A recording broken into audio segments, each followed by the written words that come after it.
Searching for the road to the way back. We don't know our father's going way back. Do you know it? Do you know it? Oh yeah, oh yeah. We the chosen people, you say no way. Your enemies been teaching you the wrong way. Do you know it? Do you know it? Oh yeah. It's the simple things in life, like learning again.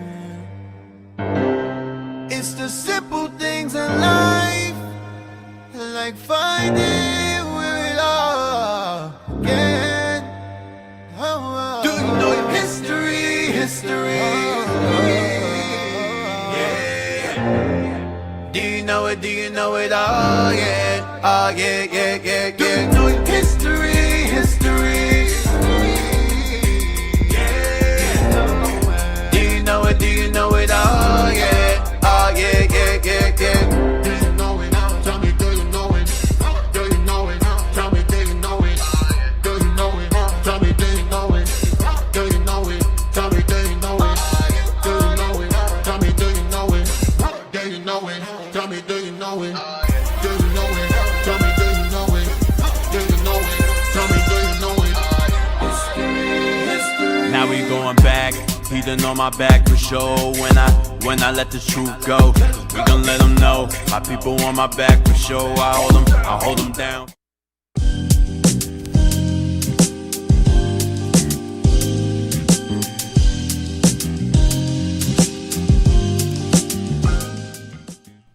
Hey, welcome. We're back. We are back. It's been a while. Glad to be back. You are now tuned into Our Hidden History radio show. Back, man. It's been a while, y'all. Glad to be back. Shalom, y'all. Shalom, everybody. Shalom to the audience. Shalom to those who are watching. Shout outs to the friends and frenemies who are watching. I'm just happy to be back. It's been a while. How long has it been? A month? Like a month or so? Yeah. It's been a minute, man. Feels like it's been a while. But all praises, man. We left off. I was going to jump right into it. We left off with Septimius Severus. We left off from there. So let's go back there real quick. African presence. Let's go back to that. So we touched on how we took over or ruled Europe. We ruled the world pretty much. So we're going to jump into that history. So we're going to read the Roman occupation. Let's just start there. The Roman occupation of England under the African emperor Septimius Severus, who brought into England from Rome and from his home in Numidia, North Africa, large contingents of African officials and soldiers around 200 AD. Yeah, Septimius Severus is a black man that took over Rome, and he brought his men with him, and he put them in the white man's place. So he took over the Roman Empire, and it became known as the Byzantine Empire or the Holy Roman Empire. Go ahead. This is the start of it. Go ahead. For more complete information on this event, consult Burley and Ben Yohanan. We must not forget about the 700 years of African Moorish domination over the Iberian Peninsula and southern France. Yep, which is Septimania. Go ahead. 711 to 1492 AD. Go ahead. So it says we ruled over these areas 700 years. We ruled over more than just that area, but that's just the known. That's the areas that the white man is not afraid to speak on us ruling. We ruled over that long it was 800 years, I believe. 700 years. But we ruled over far more than that. The Moors, we went all to France, Britain. I'll show you. Go ahead. This correlates with the clip you shared yesterday. Yeah, yes, it does. I was going to show the clip again. We have that clip? Yeah, I'm going to share that clip again, just in case you guys don't know what I'm talking about. It says southern France and Andalusia. Yep, Andalusia, to Spain, basically, yeah. Yep. The African presence in the British Isles is either acknowledged or totally avoided There you go. Either acknowledged or totally avoided. Go ahead. by those scholars who do research in this area. None of the books I have encountered have attempted to deny the presence. Right, they can't. Go ahead. Or, if they acknowledge it, to present the people as anything but free and independent. Because we ruled. We weren't slaves there. Go ahead. In fact, people fitting an Africoid description are cited as being the earliest inhabitants of those realms.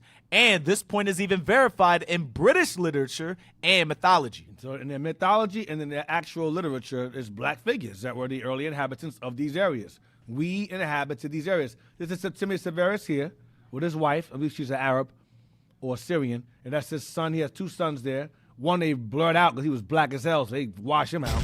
Then the white one looks like his mama, but one was dark, one was light. Okay, kid and play, salt and pepper. All right, so you have Septimius Severus there, obviously depicted as a black man. All right, it's a black man there. All right, so now go to the next book. It's an old one. It gets a blue highlight over it. You had it up early, I think. If you don't have it, don't worry about it. Yeah, they had it up earlier. You had it up early, I believe. There you go. Blood up. There's an old book right here. It says the exact same thing. Read. So that from. So that from the. I'm sorry. The Wall of Abercorn. Go ahead. The Wall of Abercorn greatly harassed the dominions of the Britons, so that from that adventure, that wall is said to have obtained the denomination retained as yet of Graham's Dyke, which denomination others assert to be taken from Emperor Severus. There's an argument going around saying either Hadrian built the wall or Septimius, but more than likely Septimius reinforced the wall or rebuilt it. So it's Septimius' wall, really. Go ahead. Who repaired that wall. Right. Go ahead. Which was first begun by Julius Agricola in the reign of the Emperor Domitian. Okay, Domitian then. Go ahead. The reason given for the last is that Severus, being born in Africa, was of a very black and swarthy complexion. He was very black. Septimius Severus was a very black man. Okay, read on. And that thence the dike was termed Grimm's Dyke. Grim in Irish signifying black or swarthy, whence the Scottish word grim is derived. Go up some. Go up real quick. Go up. See the word Graham? That word Graham means Graham. It means black. So your last name is Graham. That's what we called ourselves. So-and-so Graham means black. So Graham's Dyke. Graham's Dyke is an Irish or Scottish term for black. Because when we ruled these areas, we gave ourselves these names. A lot of these white folks' names that they gave us, they're stolen names. Now, they're not biblical. Let me make this clear. The white man last names we have, like Graham or like Morrison or McDonald, Mick, that's all us, and we ruled. When these folks took over and conquered us, they took on those names because they were our slaves, and we gave them our names. Then when they conquered us, they gave us the names. They gave us the names that we gave them. Mm-hmm. But those are all self-given names. Those are self-given bywords. Our name is Israel. That's who we are. Those aren't our real names, but when we took over these lands and ruled these areas, these are our names. I'm going to get into that later on, Lord's will, down the line with the names, last names, and all that, to get into that stuff. But Grant, even the word dub, like dub is black. There's an area called Dublin. That means Black Lake. Okay, dub, rude, like ruddy, that's black too, brown. All right? But we'll get into that, Lord's will, later on. I don't want to jump ahead. Get this video right here. Watch this. To show you that these Europeans, they know our history. Watch. So I suppose you just let black men marry white women? Well, they do so in France, and it has caused no calamities. You can marry outside your race in France. Well, the south of France was ruled by black men at one time, as was Spain and Italy. Black men ruled Europe For 800 years. Part of that empire still exists today. It's called Andalusia, and it truly has some of the most magnificent architecture in the world. So they're laughing it off, but he was dead serious. We ruled these areas, and not just that area. That's the known areas that they talk about. That's spoken of openly, because they can't hide that history. And that's why I read in the book earlier, they acknowledge it, or either they avoid it, or they acknowledge it. If you're a true scholar, you're going to acknowledge we ruled these areas. The Alhambra Palace, Alhambra, we built that. That's a world wonder. We built that palace. That was our palace. A lot of these castles you see in Europe, all throughout Europe and Russia, those are our castles. These are conquered us and took them along with our names. Right. That's it right there. That's that it right there? Yes. We built this. That was the last stronghold that we had, and that was taken from us 1492 Yep. when they expelled us. And actually, Ferdinand and Isabella and Columbus, they signed those edicts and so forth there in that in that castle when they overtook it. And the brother that he was they call him the last Moor. I think his name was Abdullah. They pretty much he handed over the keys, letting you know like y'all got it. That's who Othello's basically Right. modeled after. Othello's modeled after him. Right. The last ruling Moor. That's it right there. All them little all that stuff there. Mm-hmm. Yep, that's ours. All ours. And ours, no longer ours anymore. Beautiful place. Look at it. Right. Look at these castles built right on top of the mountain. Beautiful. Yep. Go back to that picture there. Go back. See the mountains back there? That's where we forced Esau to live. When we conquered, we forced them in there. We forced them all back there. That's where they was living their lives, living their best lives. They were in their element, where they belonged. Anyway, let's go back. Just go to Revelation 13. Let's get into it. Dark Ages Magnified. We are in part 3. Revelation 13 and verse 1. I touched on this actually yesterday with Bishop in Bishop's class, but let's go into it again. Revelation 13 and verse 1. The book of Revelation, chapter 13 and verse 1. And I stood upon the sand of the sea, and saw a beast rise up out of the sea, having 7 heads and 10 horns. This beast having 7 heads and 10 horns. This is the 4th beast that Daniel spoke of. Okay, well, he spoke of in brief, but this John was given a different, I could say, avatar, so to speak, or symbolism by John, but it's the same beast. In Daniel 7, the 4th beast is the same beast. 7 heads, 10 horns. Go ahead. And upon his horns 10 crowns. And upon the horns of his head, of this dragon, because these horns are part of this dragon, the horns represent rulers. 10 crowns. They had crowns. They had a time of rulership. Go ahead. And upon his heads the name of blasphemy. And upon his head, because they all blaspheme the Lord. All of them are blasphemous. Go ahead. And the beast which I saw was like unto a leopard. Mm-hmm. And because he adopted the leopard goes into Daniel 7 again. The leopard represents Greece. So this dragon or this beast or this empire or nation particularly, they adopted the Greek culture. Western society is built upon 3 principles: Greco-Roman culture, Western Christianity, and Germanic culture. That's what makes up Western society. Thank you. That's what makes up Western society. All right? So America adopted all of that. So read again. And the beast which I saw was like unto a leopard. Like the Greeks. It borrowed the Greeks. It'll be democracy. Democracy was born in Greece. Democracy was born in Athens in Greece. Go ahead.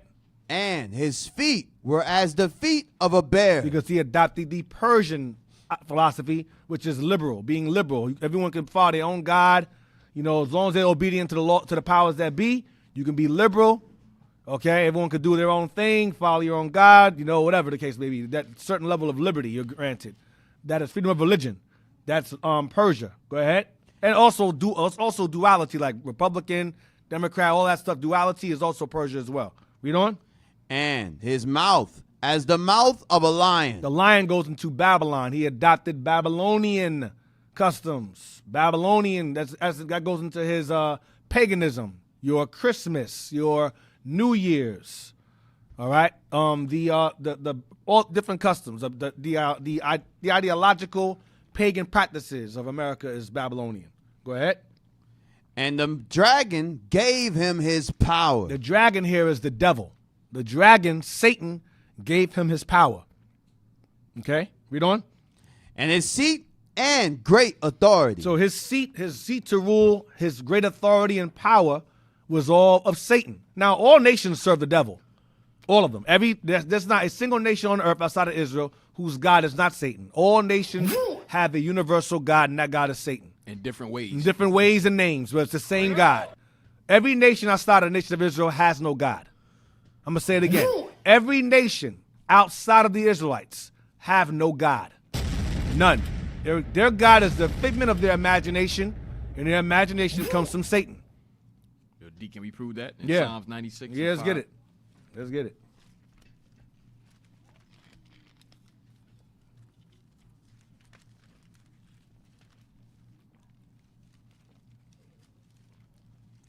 The book of Psalms, chapter 96 and verse 5.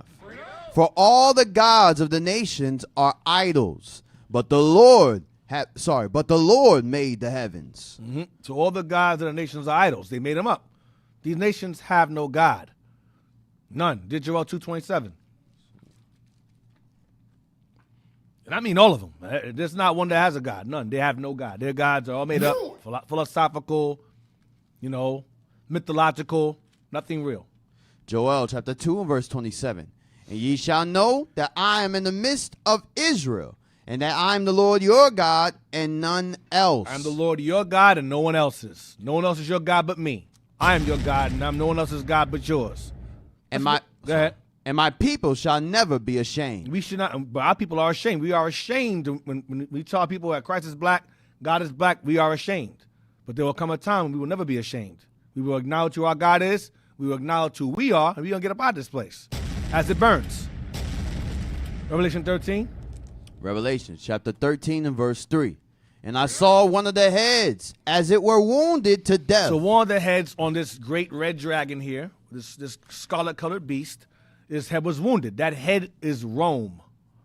That head of one of the heads of this beast is Rome. Go ahead. And it was wounded to death. Go ahead. And his deadly wound was healed. But that it didn't fall entirely. It was wounded really bad, but eventually it resurrected. It healed. Go ahead. And all the world wondered after the beast. Because that beast was given power of Satan. So we're going to touch on that deadly wound, because that deadly wound marks the beginning of the Dark Ages. The deadly wound with the Septimius Severus. Septimius Severus is the one that started that wound. That's why I mentioned his name last week. His name means cutter. 7 cutter. Severus goes into being austere or firm or rigid or cutting, as in to cut. Septimius means 7. 7th born, 7. Okay, 7 cutter. Because he wounded the beast with the 7 heads. That's what his name represents. Okay, so which head did he wound? Rome.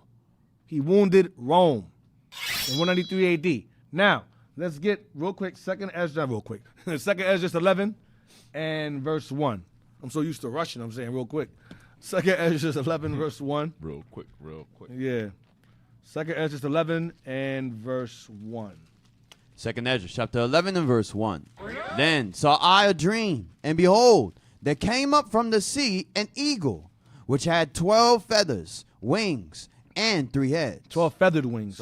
Which had 12 feathered wings and 3 heads. So this particular beast here that Ezra is being shown is the beast that was shown to Daniel. Well, was the beast that was partially shown to Daniel. Daniel didn't see it clear. Ezra was shown a clear vision of this beast, and this beast is the same 4th beast in Daniel 7. And then that same beast is elaborated on further to be a more fierce beast, that is the same 4th beast or the 4th beast in Revelation. This beast has 12 feathered wings and 3 heads. Now read on. Are we going to read? Now jump to verse 9. Verse 9. But let the heads be preserved for the last. So the 3 heads, so it has 12 feathered wings and 3 heads that he mentions here. Well, it's more than 12 feathers, but they're significant. So 12 feathered wings and 3 heads. So the 3 heads will be saved for the latter times. Read on. And I beheld, and lo, the voice went not out of their heads, but from the midst of her body. Those voice that went in the midst of the body is going into the secret families, the societies that would rule in the last times. That they call the shadow government, things like that, Illuminati, all that stuff. That's what it's going into. It's going into the secret powers within the beast that pull the strings in the shadows and so forth. That people talk about, Illuminati, spooky rich white people that have secret societies. Y'all fear them more than God. A lot of you black folks pride yourselves in learning about Illuminati and their parties and their council. Like Cat Williams always about the Illuminati. I went to the Illuminati party. I'm going to tell you something right now. If you come across somebody who's part of Illuminati, they're not going to tell you the Illuminati. They don't tell you that. White folks don't do what niggas do. They don't tell their business. If they're Illuminati, it's because a friend of a friend of a friend knows they're Illuminati and they told you, not because they told you themselves. Secret societies don't tell their business. That's why they're called secret societies. Most of the time, you learn about these societies, it's from whistleblowers. Okay, friends and family of those who are in those societies, they tell all. But if you've never actually been to a Illuminati party, and they say, yeah, welcome to the party, we're Illuminati. That's not what white folks do. White folks don't do that. Nations don't do not even nations, not white folks, even other, like Yakuza family, they don't tell that they're Yakuza in Japan and Japanese mafia, or what they call them other ones, the Chinese one. They call them the triads. Yeah, triads. They don't tell their business. Yeah, I'm a triad. They don't do that. That's Negro stuff. The Yakuza. Yakuza is Japan, I think, and the triads is China. They don't tell their business. They do their dirt and they go about their business. Negroes tell their business. Italian mafia, they don't tell their business. I'm mafia. No, they just are. So, going back, the voice within the beast is, in fact, these secret families and so forth that pull the strings. The Dukes of Edom, that's what that is. Read on. And I numbered her contrary feathers. And then he said, I numbered the contrary feathers, meaning feathers contrary to the 12 already mentioned in verse 1. Go ahead. And behold, there were 8 of them. So these feathers that he's talking about were different from the 12, because the 12 are all family, but the 8 are not are somewhat associated with the 12. They're contrary, and there's 8 of them. Read on. And I looked, and behold, on the right side there arose one feather. So on the right side there arose one feather. Go ahead. And reigned over all the earth. Go ahead. And so it was, that when it rained, the end of it came, and the place thereof appeared no more. So the next following stood up and reigned, and had a great time. So the first one that stood up is talking about is Julius, Kaiser Julius. That's the first one he's talking about. He reigned, the feather reigned, ruled for a minute, and then it died. Then it says the next one that ruled after Julius Caesar was Augustus Caesar, or Augustus Caesar. He was the longest reigning emperor of Rome, the longest reigning ever, historically. His name was Octavius, but his name was turned to Augustus. Octavius meaning 8th born. But Augustus here was the longest reigning emperor of Rome. That's why it says he reigned a great time. It's referring to the second ruling of Rome, Augustus. He's where the empire began, him. Julius Caesar was a republic. Augustus was the empire. When they conquered Hannibal and them, they became an empire. They gained enough wealth to become an empire. Yeah, Jess, you say something? No, I was going to say that's why they try to say that Augustus was the first emperor because of the of empire. But yeah, we know according to the scriptures it was Julius. Mm-hmm. So, great time was Augustus. Read on. Verse 14. And it happened that when it rained, the end of it came also, like as the first, so that it appeared no more. So then more Caesar's reign, and Tiberius came along, the Caligula came along. He was the most nastiest of them all. And Tiberius is nasty too. He like baby suck on him. Tiberius. He called them his little tittlers. Most likely it was our Black. babies. Yeah, they were It black. was our babies. He had our babies sucking on him. Did he go like on an island or something? Yeah, he did. He would go to he did Diddy stuff. He'd go to his little island retreat, Epstein to his Island. villa, Yeah. and he would have Epstein, Diddy Steen. They would mess around and go to freaking islands and have our babies sucking on them and call us our babies his little tiddlers. They played around with this stuff. It's no different from today. They got their Bohemian Groves. Yes, They doing yes, still yes, doing the yes. same Nothing thing. new. Same people doing the same thing. Caligula, Claudius, Nero, Galba, Otho, Vitellius, Vespasian, Titus, and Domitian. So read on. There came there a voice unto it, and said, Hear thou hast borne rule over the earth so long. This I say unto thee, before thou beginnest to appear no more. There shall none after thee attain unto thy time, neither unto the half thereof. Yeah, that's going into read on. Then arose a third, and reigned as the other before, and appeared no more also. So the third rose, the third would be, go back to the picture again. The third would be Tiberius. Go ahead. So went it with all the residue, one after another, as that every one reigned, and then appeared no more. All 12 reigned and they all died. Go ahead. Then I beheld, and lo, in process of time, the feathers that followed stood up upon the right side, that they might rule also. These are the 8 contrary. Go ahead. And some of them ruled, but within a while they appeared no more. So some of them ruled, but within a while they appeared no more. Some of them contrary feathers ruled already. Read on. For some of them were set up but ruled not. Some of them accepted to rule, but didn't get a chance to rule. Go ahead. Not long, like everybody that the others. Go ahead, watch. After this I looked, and behold, the 12 feathers appeared no So more. the 12 feathers here. Julius Augustus is 1, 2, 3, 4, 5, 6, 7, 8, 9, 10. So from Julius to Domitian is 12. They appeared no more. Go ahead. Nor the 2 little feathers. And 2 little feathers, they were also gone. So these 2 little feathers also were gone. So why is he emphasizing 2 little feathers after the 12? I'm going to tell you why. Because those 2 little feathers, once they died, that marked the beginning of the wound being made in the Dark Ages beginning. That's why he mentions those 2 little feathers, contrary, who sought to rule, but didn't rule like they thought they were going to rule. Who would that be? Let's jump to chapter 12 and verse 21 to get some more emphasis on those 2 little feathers. Pertinax and Julianus. Yes. 12 and 21.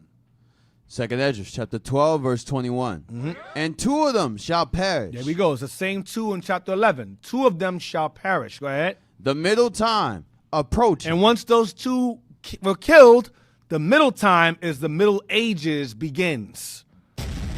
When these 2 were killed, the Middle Times or Middle Ages begin. Dark Ages begins with these 2 being killed. Okay, read on. 4 shall be kept until their end begin to approach, but 2 shall be kept unto the end. So my focus right now in this verse is not the last 6, but more so the 2. So the 2 that were killed mark the beginning of the Middle Ages or mark the beginning of that wound in Revelation 13 and 3. That deadly wound is what we're talking about. Septimius is responsible for taking out these 2 feathers here. Now, get me Wikipedia. Let's get Pertinax. And we're going to end at assessment. P-E-R, Pert. Sounds like a drug that Future talks about in his rap songs. Pertinax. Anyway, Pertinax is P-E. There you go. Pertinax. And an assessment, correct? Yeah, end of assessment. So whoever, there you go. Yep, we done. Publius Helvius Pertinax was Roman emperor for the first 3 months of 193. See? First 3 months. Like I said earlier, it says, what does it say? 20, what was it? The 2 of them shall perish. No, it says, for some of them were set up but ruled not. That's what it's talking about. They ruled for a short time. 3 months. Yes, because Commodus, he was over here just enjoying himself. Yeah. They killed them, and then there was that year, there was just a bunch of people, civil wars going Yes, on. just going to say it. A tumultuous year of the 5 emperors. Yeah, read on? He succeeded Commodus. Commodus was like one of the most noble Roman emperors in their history. That's why they have a movie called Gladiator. That was Commodus. Commodus was the emperor, and Maximus was his military man, his general. Or no. Commodus was the a-hole son, Marcus Aurelius. Marcus Aurelius was the emperor of Gladiator, and Commodus was a psychopath that was jealous of Maximus and tried to have him killed. That was crazy Commodus, played by Joaquin Phoenix. He was the main villain of Gladiator Part 1. Part 2 of Gladiator, which is Gladiator 2, they have what's the name? The villains are Septimius' sons, Galba and Caracalla. Okay? No, Geta and Caracalla are the villains. Septimius Severus is they made them twins. They weren't twins, but they made them the villains in Gladiator 2 because those 2 sons sought to kill what's the name? Maximus' son. It was this nonsense. They were all white. There's a video I saw of a woman saying that everyone in that movie should have been black. I wish I had it, man. There's a video where a white woman says everyone in that movie in Gladiator 2 should have been black. Everyone. All the emperors, the sons should have been black because that was a black ruling family. Geta, and they made them all weird and gay and retarded. It was crazy. It was just insult. They were evil as hell. I'm not defending them, but they were evil as hell. They were some evil Negroes, but they were not Caucasian. But that goes back to their heads being full of blasphemy. They lie and just lie about everything, whitewash everything. So anyway, Pertinax, when Commodus was a psychopath. Commodus was crazy in real life. He was crazy. That's why they killed him. But Marcus Aurelius died. Once he died, Rome went into civil unrest. Commodus started reigning, doing crazy stuff. So when he got assassinated, there was a fight for the throne. So read on. He succeeded Commodus. Go ahead. He succeeded Commodus to become the first emperor during the tumultuous year of the 5 emperors. Read on. Born to the son of a freed slave, Pertinax became an officer in the army. He fought in the Roman-Parthian War of 161 to 166, where his success led to higher positions in both the military and political spheres. He achieved the rank of provincial governor and urban prefect. He was a member of the Roman Senate, serving at the same time as the historian Cassius Dio. Cassius Dio was like a guy that gave a historical record, just like a Josephus. Go ahead. Following the death of Commodus, Pertinax was proclaimed emperor. He instituted several short-lived reform measures. Yeah, because he only reigned for like 3 months. Go ahead. Including the restoration of discipline among the Praetorian Guard. Those are the soldiers. Go ahead. This led to resistance that culminated in Pertinax's assassination by the Guard. Yeah, the same guard he looked after killed him. Go ahead. Pertinax would later be deified by the Emperor Septimius Severus. Septimius Severus is a coon. He's he was a coon. So, read on. His historical reputation has been largely positive, in line with Cassius Dio's assessment. Now we're going to go down to how Septimius is responsible. Remember, this is 193 AD here. So we're going to jump down to aftermath and end that birthday. Yep. Go ahead. After Pertinax's death, the Praetorians auctioned off the imperial title. The winner was the wealthy senator Didius Julianus. So Didius Julianus was the one that it was an auction that was made for the throne. So Didius Julianus was the winner, and he became the emperor also. Read on. Whose reign would end mere weeks later with his assassination on 1st of June, 193. Yeah, he ain't reigned for a week. This is a few weeks. Go ahead. Julianus was succeeded by Septimius Severus. Julianus was succeeded by Septimius Severus. That's Didius Julianus. Go ahead. After he entered Rome, Septimius recognized Pertinax as a legitimate emperor, executed the soldiers who had killed him, and not only pressured the Senate to deify him and provide him a state funeral, but also adopted his cognomen of Pertinax as part of his own name. Septimius Severus was a cooned out Negro. Go ahead. For some time, he held games on the anniversary of Pertinax's ascension and on his birthday. Yeah, so Septimius Severus was a worshiper of Rome. He wasn't a righteous black man. He was weak. So don't confuse us being happy with him being black with him being righteous. He was not. He was a black white dude. That's what he was. He was killing us. He was killing us. He was killing us. Him and his sons were terrible to us. Terrible. Now go. You want to say something, Jess? Yeah, and go back up to right here. It says after Pertinax's death, the Praetorians auctioned off the imperial title. So I just show you that ancient Rome, the decadence that they were in. Yeah. That they auctioned the imperial title. No one cared to be the emperor or anything no more. They wasn't lasting anyway. Yeah.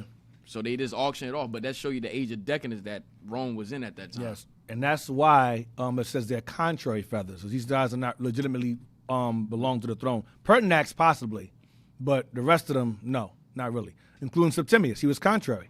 So read on. We'll go down to, let's go to Wikipedia now. Go to Didius Julianus. Go back up. You'll see his name. It should be blue. Click that right there. Didius Julianus. Click that. Here we go. We're going to read Index Severus. Marcus Didius Julianus was Roman emperor from March to June 193.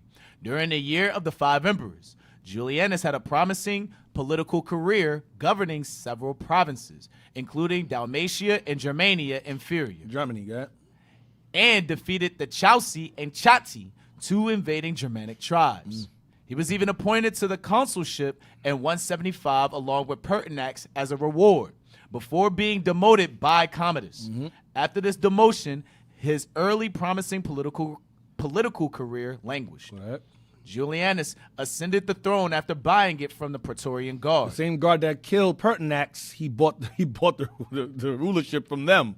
Go ahead. Who had assassinated his predecessor, Pertinax. There you go. And then Septimius came along and killed that guard. Go ahead. Civil war ensued in which 3 rival generals laid claim to the imperial throne. Septimius Severus, commander of the legions in Pannonia, and the nearest of the generals to Rome, marched on the capital, gathering support along the way and routing cohorts of the Praetorian Guard Julianus sent to meet him. Abandoned by the Senate and the Praetorian Guard, Julianus was killed by a soldier in the palace and succeeded by Severus. So when these two, I thought Septimius killed them. So he didn't kill them, but he was pretty much behind. Once they got killed, he took over. So once these two contrary feathers fell, That's the middle time approaching. The middle time began with Septimius. The middle time began. So this is the wound right here. Remember, Rome's already wounded. There's disarray, there's confusion. This is the wound here, the decadence. Okay?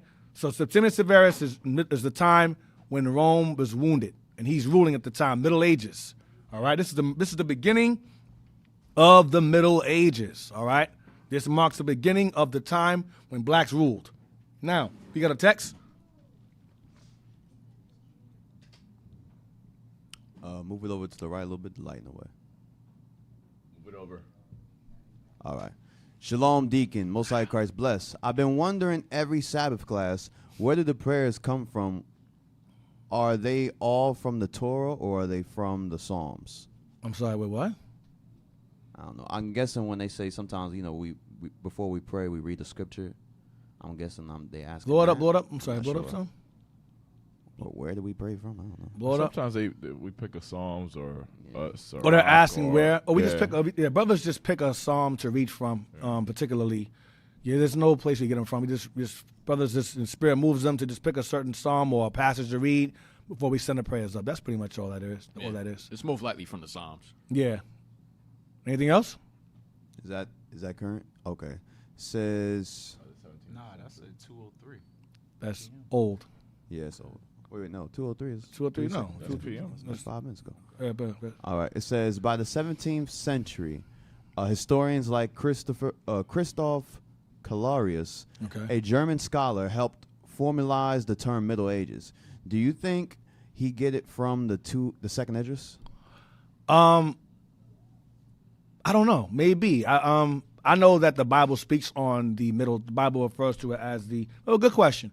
I'm not sure where he got that from. I'm unfamiliar with that. I don't know.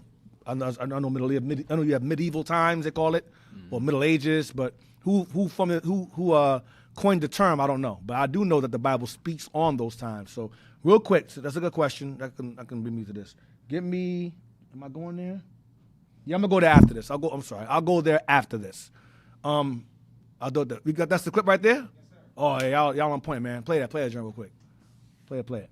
I think medieval. There are victories yet still. Pause. Will you say again? That's like medieval. I think means Middle Ages. It does. Yeah. Medieval, yeah. Press play. There are victories yet still to come. The two young princes, Gaeta and Caracalla, are portrayed as white, while Denzel Washington, who is black, portrays Macrinus. Both Caracalla and Gaeta and Macrinus were of African origin, North Africa, and in real life they probably would have looked much more similar to each other than they're portrayed on screen. This feeds into a general racial problem that we see in most Roman world movies, where the people who are not in charge are people of color.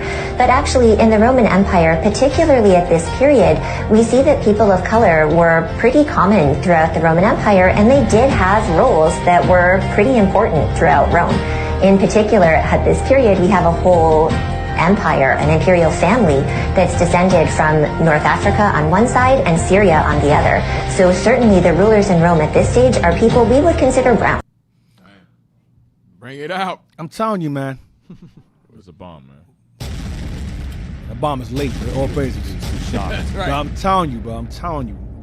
We know what we're talking about.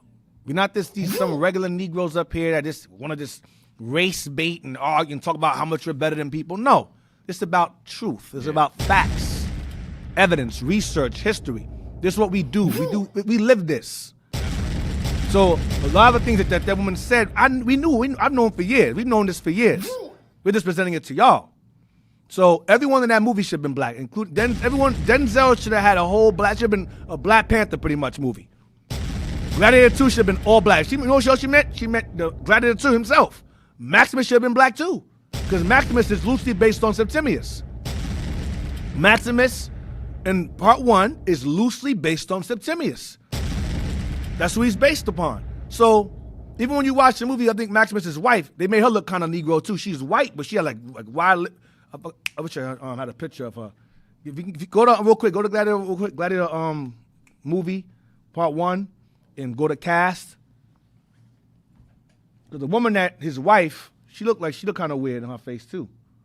I spot these things. Let me see. That's her right there. She's old there. Facio. Giannina. Fazio. Yeah, that's her old. But yeah, see her? Now she looks like she's Italian, but her face in the yeah, she looks weird. But in the pictures in the movie, she looked more like weird, like Negroidish in a way. Not not in that picture, but in some frames, she looks kind of, you know what I'm talking about. See something's going on. Yeah, right there. See it to the left? Yeah, right there. That's like somebody's auntie. I'm telling you, that's the scene. I think where he's thinking about her. They found the smallest image. Yeah, because in that picture, she looks, she's Italian, so they got that. She looks a little Latino now. Yeah, they got that Hannibal, and they got that Hannibal flowing in their veins. That's where that comes from. That mouth of hers. Blow it up, if you can. Yeah, see that? Yeah, There's something in there. Shake that tree, a nigga fall right out of there. Yep. So that's how she looked in the movie. That's her younger there, but you can see. All you gotta do is paint her face brown and look like your mama. Yep. So, let's go back to where we at. Didius. So once Pertinax is out the way, one contrary feather. Once Didius Julianus is out the way, another feather approaches the middle times or medieval times. Now, get me Wisdom of Solomon 7. She remind me of that chick from Sinners. I figured out. Her mother's father's black. That's what you get it from. Yeah. Her mother's father's black. Her mother's father is black and Filipino, which means he probably all black. Yeah, she Amalek though. Yeah, her father is so called. But that's what she. But the black features dominate her. Wisdom of Solomon 7, and the way she spoke in that movie, she just did it too well. I'm like, oh damn, them genes are strong. Wisdom of Solomon 7, in verse 17. Wisdom of Solomon, chapter 7 and verse 17. For he hath given me certain knowledge of the things that are, namely, to know how the world was made. This is Solomon. Go ahead. And the operations of the elements. Yeah, Solomon understood the elements, the periodic table, the full, not the incomplete one the white man give you, the full understanding of the periodic table. Go ahead. The beginning. Ending. And midst of the time. Midst of the times is medieval times or middle times. Solomon saw these things. He saw Septimius. He saw that stuff. He saw Constantine. He saw us ruling in Spain. He saw us ruling. Go ahead. The alterations of the turning of the sun and the change of seasons, the circus of years and the position of stars. Go ahead.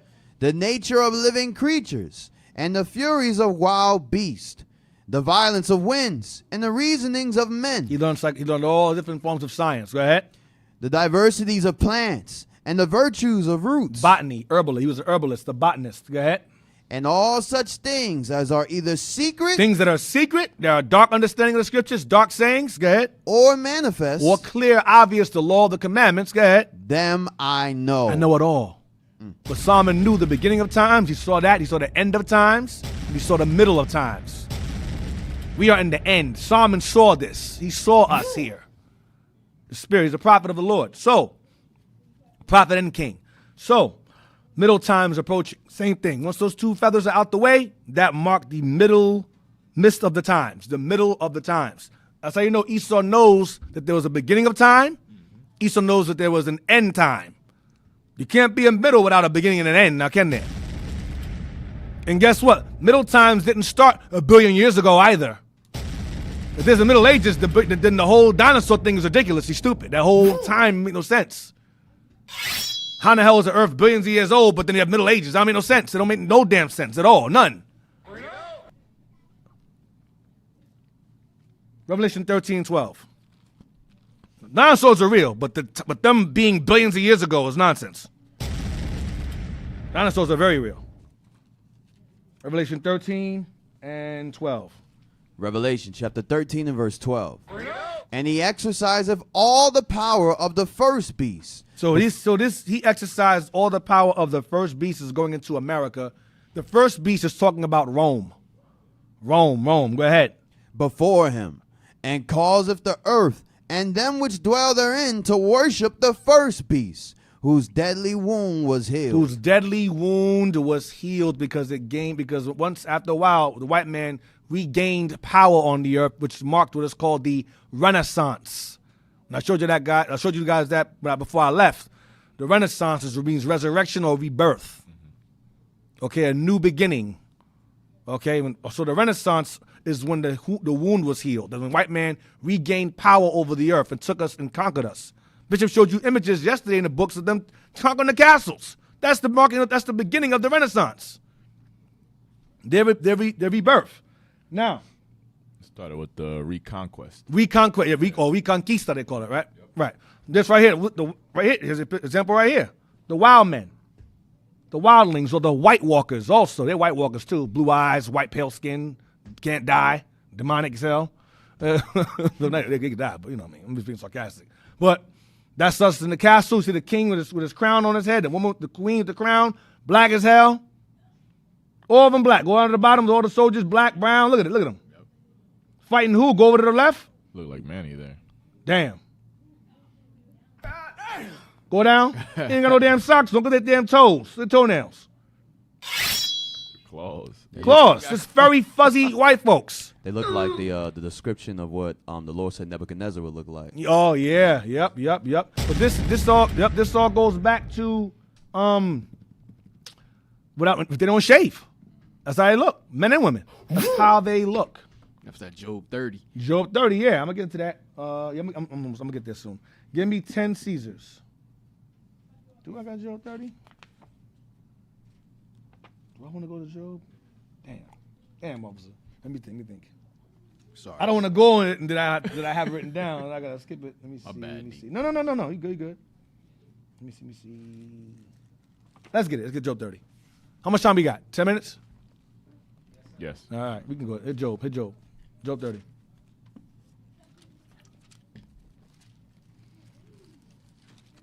The book of Job, chapter 30 and verse 1. We'll probably come back here again, but it's okay. We have to. Cause Yeah, we got to come back here again numerous times. It's happened over and over again. Yeah.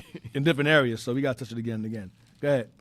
But now, they that are younger than I. I'm sorry. I do have it, but I have with the books I was going to bring. That's what I was saying. We got to do it again. We'll come back to it. Yeah, Job 30, go ahead. But now, they that are younger than I have me in derision, whose fathers. Younger means lesser than us, because we're the top nation on the earth. So younger means lesser. Go ahead. Whose fathers I would have disdained to have set with the dogs of my flock. I wouldn't have these people sit by my dog, because they'll probably mess around and sleep with the dog. They nasty. Go ahead.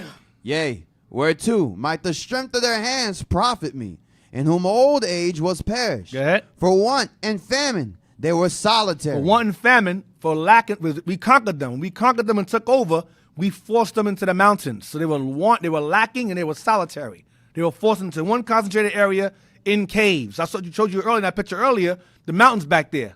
That's where they were pushed at. Caucasus Mountains and the mountains of Covadonga. I'm going to get into that. Go ahead. Fleeing into the wilderness in former time, desolate and waste. Fleeing into the wilderness in former time, desolate and waste. Hold that. Malachi real quick. Malachi 1. To show you who it's talking about. Fleeing into the wilderness in former time, desolate and waste. All the mountains back there. Yup, that was their home. Malachi chapter 1 and verse 4. Whereas Edom. Malachi 1 verse 1, then verse 3. Yes, sir. Malachi chapter 1 and verse 1. The burden of the word of the Lord to Israel by Malachi. Verse 3. I have hated Esau. Sorry. And I hated Esau. Stop in verse 2. Read the whole thing. Read all the way down. It don't sound right. Okay. Read all the way down. I have loved you, saith the Lord. Yet ye say, wherein hast thou loved us? Because we always in captivity. Go ahead. Was not Esau Jacob's brother? Was not Esau Jacob's brother? Go ahead. Saith the Lord. Yet I loved Jacob. But I love you. Go ahead. And I hated Esau. And I hated your brother. I hated his guts. Go ahead. And laid his mountains and his heritage waste for the dragons of the wilderness. Laid his mountains and heritage waste for the dragons of the wilderness. Go ahead. Whereas Edom saith. Remember, it says waste. Keep that in mind. Laid his heritage waste. Go ahead. Whereas Edom saith, we are impoverished. Edom says we are impoverished. We are solitary. We have nothing. We're in the mountains now. Go ahead. But we will return. We will what? We will return. Renaissance. We will return. Go ahead. And build the desolate places. Build the what? And build the desolate places. Build the desolate places. We're gonna build up in the mountains, and we're gonna eventually take over this planet. Go ahead. Thus saith the Lord of hosts, they shall build. They will build. Go ahead. But I will throw down. But in the last days, I will destroy them. Go back to Job again. Job 30 and verse 3 again. Job chapter 30 and verse 3. So we got desolations being rebuilt and them waste. Read it. For want and famine, they were solitary, fleeing into the wilderness in former time, desolate and waste. Because we forced them there. They were a problem for us. Go ahead. Who cut up mallows by the bushes and juniper roots for their meat. That was their food in the caves. Go ahead. They were driven forth from among men. Because they were problematic like they are today. Go ahead. They cried after them as after a thief. Are they not? There's not the white man a thief? Go ahead. To dwell in the cliffs of the valleys. To dwell where? To dwell in the cliffs of the valleys. We forced them into the cliffs of the valleys. Go ahead. In caves of the earth and in the rocks. We forced them in caves of the earth and in the rocks. Go ahead. Among the bushes, they brayed. They made the caveman. They made animal noises. Braid. That's what a braid is, making animal noises. Go ahead. Under the nettles. You know, like Flintstones, the movies, the Neanderthals. That's them. That's not no fiction. That's them. They make it cartoony, but that's really who's talking about. It's them. Go ahead. They made Flintstones to show you where they were. Then they made Jetsons to show you where they'll be. Rebuild the desolate places as Jetsons. Before that, desolate and waste is Flintstones. Freddie, Barney Rubble, and you have Jetson, George Jetson. That's future. That was their perception of the. And guess if you examine the Jetsons, that thing was ahead of its time. What you see in that cartoon, we have now. The conveyor belts and freaking cell phones, FaceTime. That was in Jetsons. Yes, they're witches and all of that. But go ahead, that's another topic. Go ahead. Under the nettles, they were gathered together. They were children of fools. They're still children of fools. Yea, children of base men. They're the basest of men, baser sort. Go ahead. They were viler than the earth. They're the most vilest nation on the planet. Viler than the earth. Go ahead. And now, am I their song? Now we are their song. They make fun of us. Eeny, meeny, miny, mo. Catch a nigga by the toe. Go ahead. Yea, I am their byword. Now we're blacks, illegal aliens, savages, shithole countries. Like Trump be saying. Go ahead. They abhor terrorists, gangsters, thugs. When they're the biggest thugs on the planet. Go ahead. They abhor me. They hate us. They flee far from me. They move away from us. Put them Negroes over there, redline them, keep them over there. And spare not to spit in my face. And they do. They spit right in our face. All right? So, Hey, yeah. What you said about the Flintstones and the Jetsons, there was a movie crossover with both of them. Where there was a time travel accident and the Flintstones go into the future to the Jetsons and vice versa. Wow. Put that image up. Which corroborates what you're saying, how they know that they were broken down as the Flintstones, the cavemen, and then their future was the Jetsons, or what they want to be at. Yep, and you see their hair all red. You see Flintstone's wife got the red head. Yep. And then you see George Jetson's wife, redhead again. That's Edom. Elroy got the blonde hair. Yep. Elroy. I'm telling you. Yep. It looked like the same family. It looked like the same family. More likely probably the same. Yeah. Probably descendants. Yeah, descendants. I'm telling you, they put that stuff in movies. Simpsons, these are their witches. Mm-hmm. They talk to each other through their movies and so forth. Art imitates life. Life imitates art. That's what they do. Like Rosie, the robot. That's Siri. Hey, Siri. It's the same thing. Nothing new. Then they watch our classes to make sure that their witches are right. Because our God deals right. He deals in righteousness and clarity. They see things in obscurity, but it's clear when we watch our classes. What's the text we got now? A text? We only got much after the break after this. All right. It says, Shalom leadership, Most High Christ bless you all. The Irish are somewhat resented among the Edomites. Is it because they were mixed in with us at some point, like those I'm in sorry, I was reading. This is some good stuff here. Wait, so read it again? I'm sorry, read it again? Yes. It says, Shalom leadership, Most High Christ bless you Shalom, all. shalom. The Irish are somewhat resented among the Edomites. Yeah. Is it because they were mixed in with us at some point, like those in southern Italy? Correct. Or because they are the lesser of the Edomite race? Both. They were the lesser and they were mixed with us. Historically speaking, whenever they wanted to make, the first mulattoes were black men and white women that they brought over here. But when of course, that's not a huge surplus, obviously. So what they did was, and they wanted to make a different hue of us, they would allow the men to lay with Irish women and lay with them and make light-skinned children and so forth. There's a lot of mulattoes come out of that. So yes, a lot of the Irish were in fact Jake, and they did intermingle with them heavily, and so the white folks frowned upon them, and actually called Irish people niggers too. There's books where they have like Irish folks and black folks like a caste system where they put them in the category of niggers because they were, but the white Irish are not us. They did mingle with us. They did somewhat have our features in ways we were over there, but of course, as you know, over time, the Irish folks became police officers and whipped our behinds and killed us like all the rest of the white folks be doing. So remember the Edomites, when they created the whole white versus white and black thing, that's when the Irish pretty much were, I guess you could say, grafted in or brought back into their family, and they gained their resentment over us and whatever. You get the point. But yeah, that was heavily a thing. They were a low caste Edomite chess. Read that right there on Google. That's good stuff. Read that. We're gonna go on break. Yes, the Jetsons are generally considered the futuristic counterparts or descendants of the Flintstones. Wow. Go ahead, Descendants. Go ahead. Both shows were created by Hanna-Barbera. Yeah, Hanna-Barbera, yep. And are primetime animated sitcoms. I grew up watching this. Go ahead. The Flintstones depicted a prehistoric, cave-dwelling family using primitive technology. That's desolate places. Go ahead. While the Jetsons envisioned a futuristic family living in a world of advanced technology. That's what we are now. Watch this.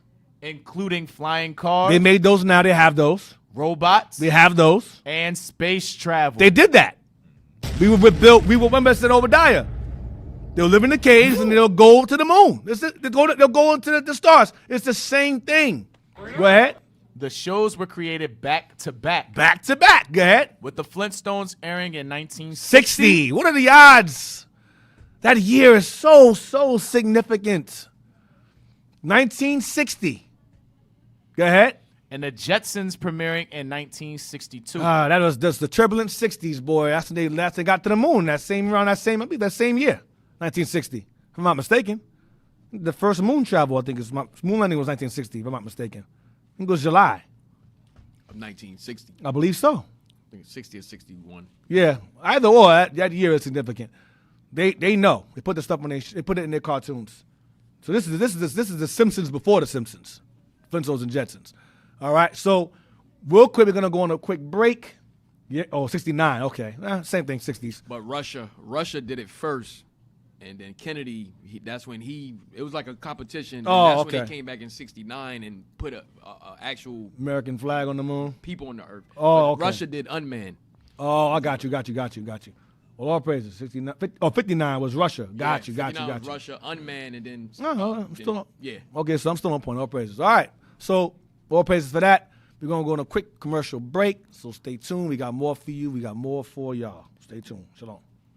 Shalom, Israel, Messiah, Christ bless us. Osiurio here from IUIC headquarters. So we're here in Brownsville and cleaning up the community. We got an event at the Gregory Jackson Center here in Brownsville. In Lordsville, our people see this example and they follow after. They clean up the community after themselves. All right? Messiah, Christ bless. We keep it neat. Wash, read, rinse, and repeat. My name is Derek Jenkins. I think it's a beautiful thing. Why? Because what you're showing is the upliftment of a community. Because sometimes that's all it takes is a broom or a shovel and a little time to just show people that you care. Because when you show you care, that makes them want to care. Man, listen, I'm building up a brand new building, right? Unfortunately, it'd be a bad thing to be building up a brand new building with now clean sidewalks. The two go hand in hand. You understand?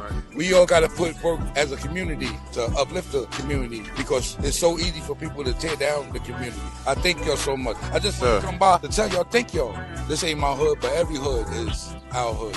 You on point because we want people. We want people. Yes, sir. Yes, all sir. of us. Thank you so much. Yes, sir. For your service.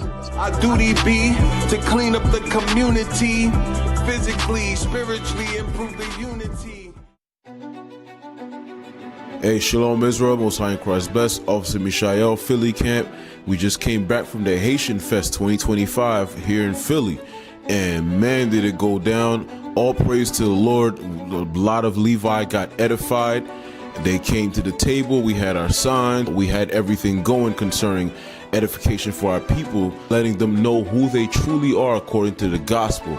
All praise to the Lord. A lot of people got edified, and the biggest thing was, even in the midst of their idolatry, we had wickedness going on, giving up to white Jesus, even on the stage and everything. But all praise to the Lord. The tribe of Levi found out that their Savior is black and that salvation is only for them.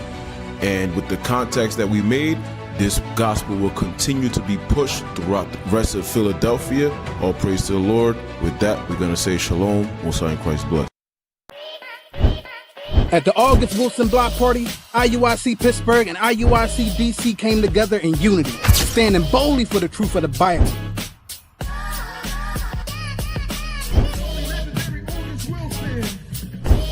Among a large crowd, we passed out countless flyers and edified many with the word of God.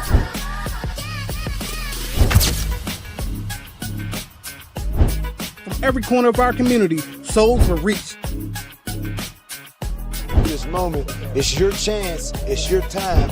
Learn what it takes to repent, and you got to do so, bro. And though some disagree, the truth was undeniable. As the scriptures say, his word will not return back void.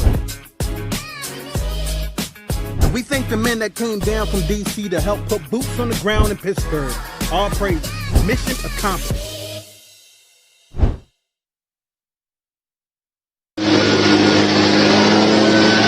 Hey, bro, we got the Israelites. The Israelites united in Christ out here. Bro, they doing, hey, if you see what they doing for the Tulsa community, bro. Look at this, bro. Man, they out here getting it in, bro. Survive, survive, survive, survive, survive, survive, survive, survive. I had to give up my life in order to give me a life. I had to give up my life. I had to survive, survive, survive, survive. Shalom, I'm Officer Solomon. Shalom, I'm Officer Yonder. We out here on 6-1 once again, cleaning up the community. All right, this is community cleanup number 3. We out here, the people love to see us. They understand what time we're on, whether we in purple, green, they understand that, hey, Israel in Christ Spirit here to change the mindset of our community one day at a time, one block at a time. You're from Nigeria.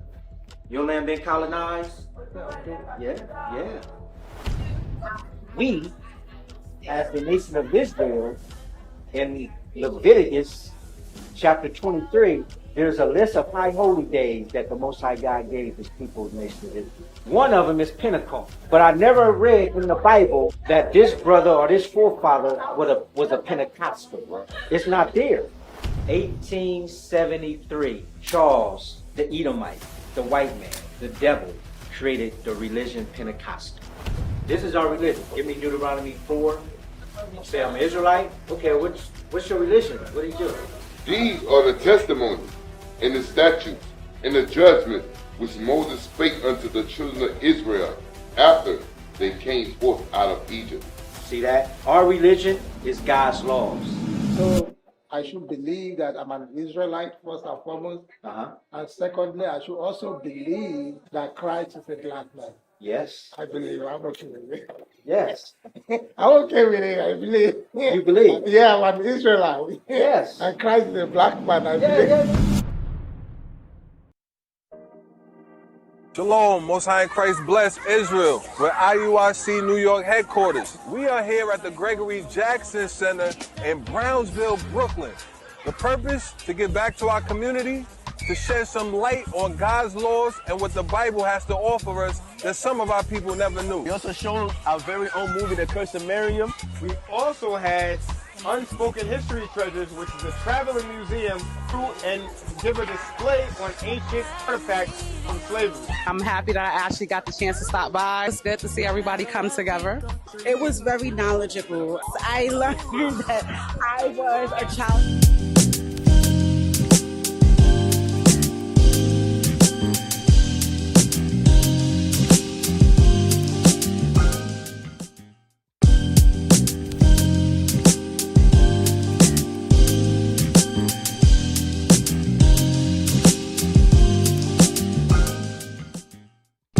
The break, back from the break. Hope you guys got yourselves together.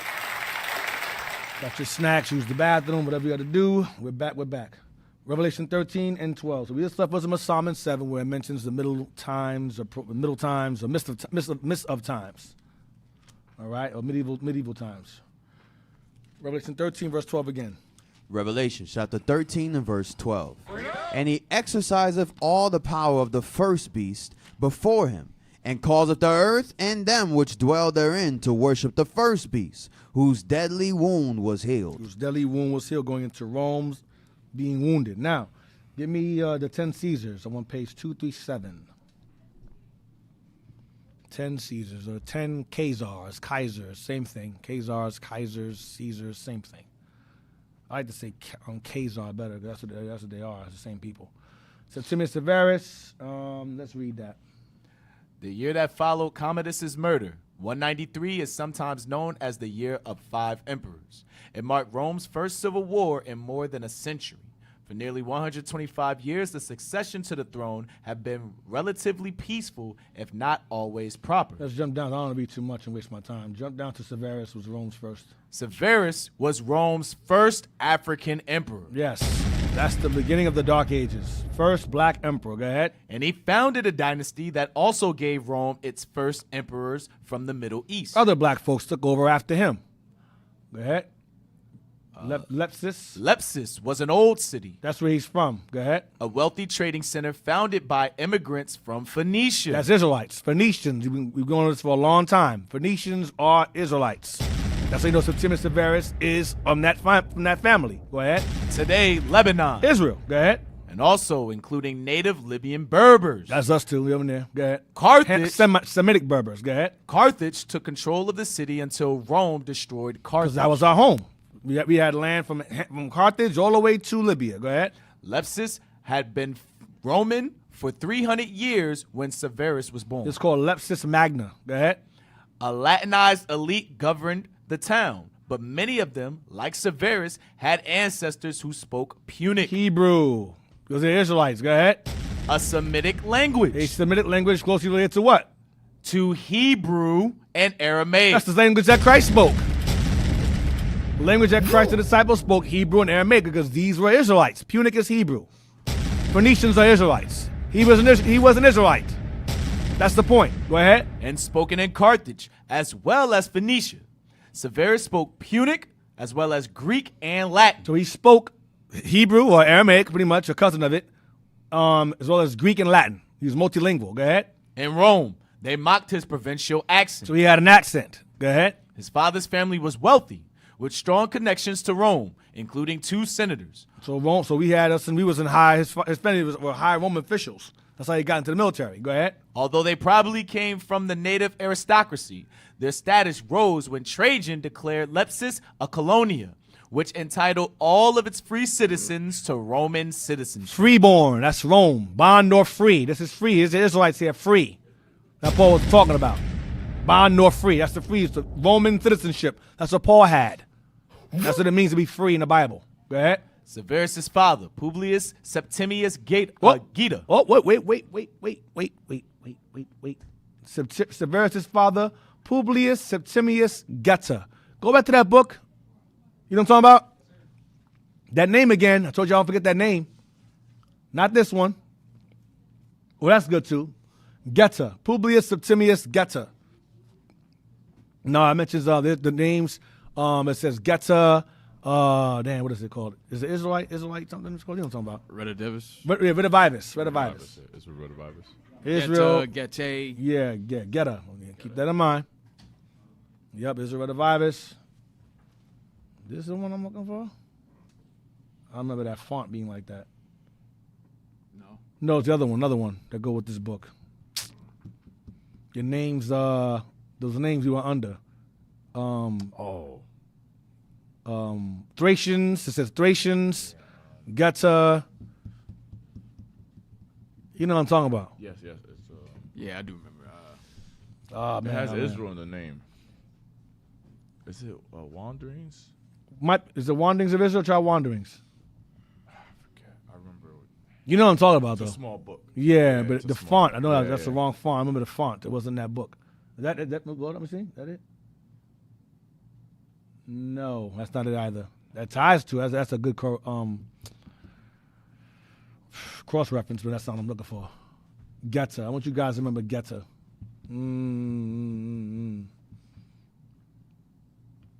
It says Thracians. It says right? Geta, yeah. I found the page, I think. Yeah, that's fine. The page is fine. What is it?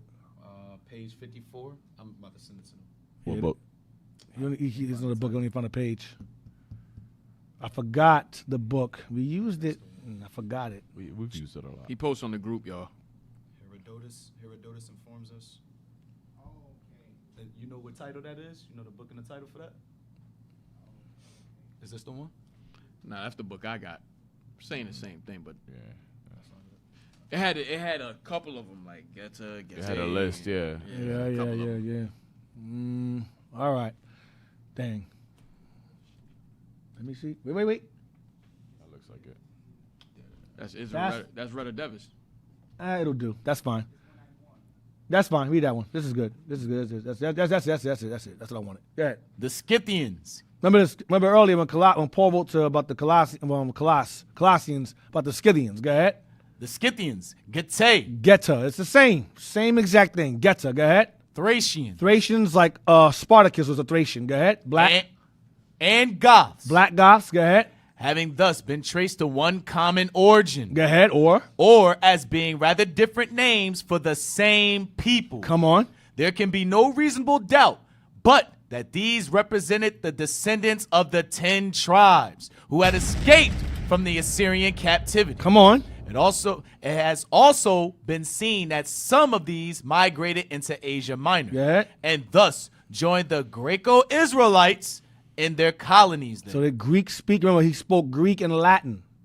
10 tribes. So Geta, Scythians, Thracians, those are northern kingdom bywords or bynames. Okay?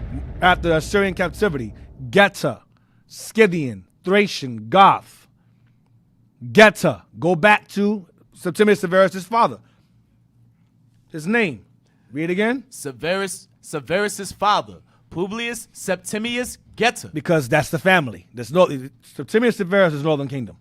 That's what he was. Go ahead. Did not pursue a political career. Unfortunately, his mother, Fulvia Pia, is little more than a name. She and her husband had 2 other children, another boy and a girl, both of whom rose high in Roman imperial circles like Severus. So his family was very, very, very prestigious. Go ahead. Whether Fulvia Pia pushed her children toward their later success, like many Roman mothers, is a matter for speculation. Let's jump down. So he comes from a pretty elite family. Go, what page is this? Next page. Go up. Read here. But was he Rome's first black emperor? We don't know, in spite of a variety of contemporary evidence. One written source makes him dark-skinned. He is very black. Go ahead. But it was written centuries later and is demonstrably wrong about other matters. One contemporary image shows him as dark-skinned, but it is an outlier. And besides, it comes from an Egyptian tradition that tended to depict men as dark-skinned and women as light-skinned. Oh, God, no. This man was black as hell. These guys, man, I tell you. I showed you the old book I had where it mentions him being black, and that depiction shown in African presence in early Europe with his Syrian wife, that was a black man. He was extremely black. Even that woman in the video said they were supposed to be black. These people just lie, man. That's a black man. That's a Negro today. Just stop. Even his son here, blurred out, was black as hell. You can see the blackness blurred in the damn circle on the left. Stop it. Go back. Stop it. Let's go back. Stop the lies. Read that. Roman Africa. Roman Africa was in its heyday. Go ahead. Roman Africa was in its heyday. He thought Captain Joel was here. Damn. Oh, damn. Go ahead. Roman Africa was in its heyday during Severus' lifetime, emerging to prominence like Hispania a century earlier. Come on. Africa provided roughly 15% of known knights. We had black knights in Africa. Known black knights. That's where that term come from. That's how black we were. Knights. So like the Knights of the Round Table. Go ahead. And senators. And we were senators of Rome because Septimius brought us over there. Go ahead. He brought his whole crew with him. Conquered the white folks out of this. Y'all, my boys, come on, let's go. Let's take over this. You know what we do. We take over. Go ahead. Around 200. By this time, the Senate was no longer dominated by Italians. See that? We took all the white folks out. Get up out of here. Go take your behind over there in the cave somewhere. We got it from here. There were no more Italians. No more Roman white folk. These are contrary. Go ahead. But was representative of the empire as a whole. Black folks took over. Let's go down. Let me see. I want more. Let me see. Dio knew Severus personally. I have experience about him. And my reader, he admired. Let me see. What page is this? Read Severus educated. Read that the bottom part. Severus was educated in Greek and Latin as a boy in Lepsis. His school culminated in a public oration at age 17. Unlike Marcus Aurelius, Severus did not continue his formal education afterward, which he regretted. Dio describes him as a man of few words but many ideas. Very quiet but very smart. Go ahead. Severus was thoughtful. What page is this? Okay, go ahead. Severus was thoughtful, cunning and strategic. Remember, Phoenicians is Hannibal's. Remember, Hannibal numbers or Phoenician. That's Northern Kingdom. Hannibal was Ashur, Zebulon. This guy's from the same family as Hannibal. This Northern Kingdom. These Northern Kingdom. Go ahead. Although he wore a long beard, he was a man of action rather than a philosopher. And he rocked his beard because that's what Israel do. We rock our beards. He was a Roman war. He loved Rome. He was a Hellenized Negro, pretty much a Romanized Negro. But he still maintained some of his culture. Go ahead. Yet Dio also claims that Severus. I'm sorry. There's one book that I have where it tells you, I can't find it, where it tells you that when he wanted food, he would get food from home. He didn't eat white folk food. Yeah. He would have the food from home brought to Rome. So I want my own food. I want this nasty Europeans. It's nasty. Seasoning. Yeah, I want black people. Bring the black people food over here. I don't want the food white folks have over here. It's nasty. Go ahead. That food still tastes like that over there. there. Yeah, ain't changed at all. You was over there. That's right. I heard the pizza sucks. Pizza. How damn pizza garbage in Italy? And supposed to be from there. To this day. Go ahead. Yet Dio also claims that Severus took time off to study. First, during a lull in his political career before becoming emperor, when he spent time in Athens, and then while emperor, when he regularly spent afternoons in Greek and Latin debates. Well, he was smart. Go ahead. He was literate enough to publish an autobiography eventually. Wow, he wrote his own autobiography. Go ahead. Apparently, it was aimed at a broad audience and not merely at educated readers. He was a book writer. Wow. I didn't read this part. Go ahead. Although not a word survives, indications elsewhere suggest the book included dreams and omens and chronicled wars. Wow. Wow, okay. We shouldn't underestimate the importance of omens in the public mind as a way of legitimating a man who usurped the throne. Go ahead. Severus had a special passion for the law. As a boy, he supposedly played at being judge. Okay, go ahead. As emperor, he regularly held legal cases every peacetime morning. So he was a leader. He was a ruler. He wasn't righteous, but he had some sense. Jumped down to physically. Watch this part. That's his intellect. Watch his might. Physically, Severus was short but strong. He was short but strong. Go ahead. Yeah. He had curly hair. Yeah, read it again. Physically, Severus was short. Go ahead. But strong. He had curly hair. Woolly hair. And I don't believe that. I don't believe the short part. That's Esau. Yeah, trying to downplay him. Yeah. What's going on, y'all? That don't sound right, man. Go ahead, What else he's Northern Kingdom? He's going to defend him now. Go ahead. He had curly hair and a short nose. Go ahead. He is said to have had a capacity for hard physical labor. He was strong. Go ahead. That young Severus was ambitious is certain. Mm-hmm. Other qualities would emerge in time.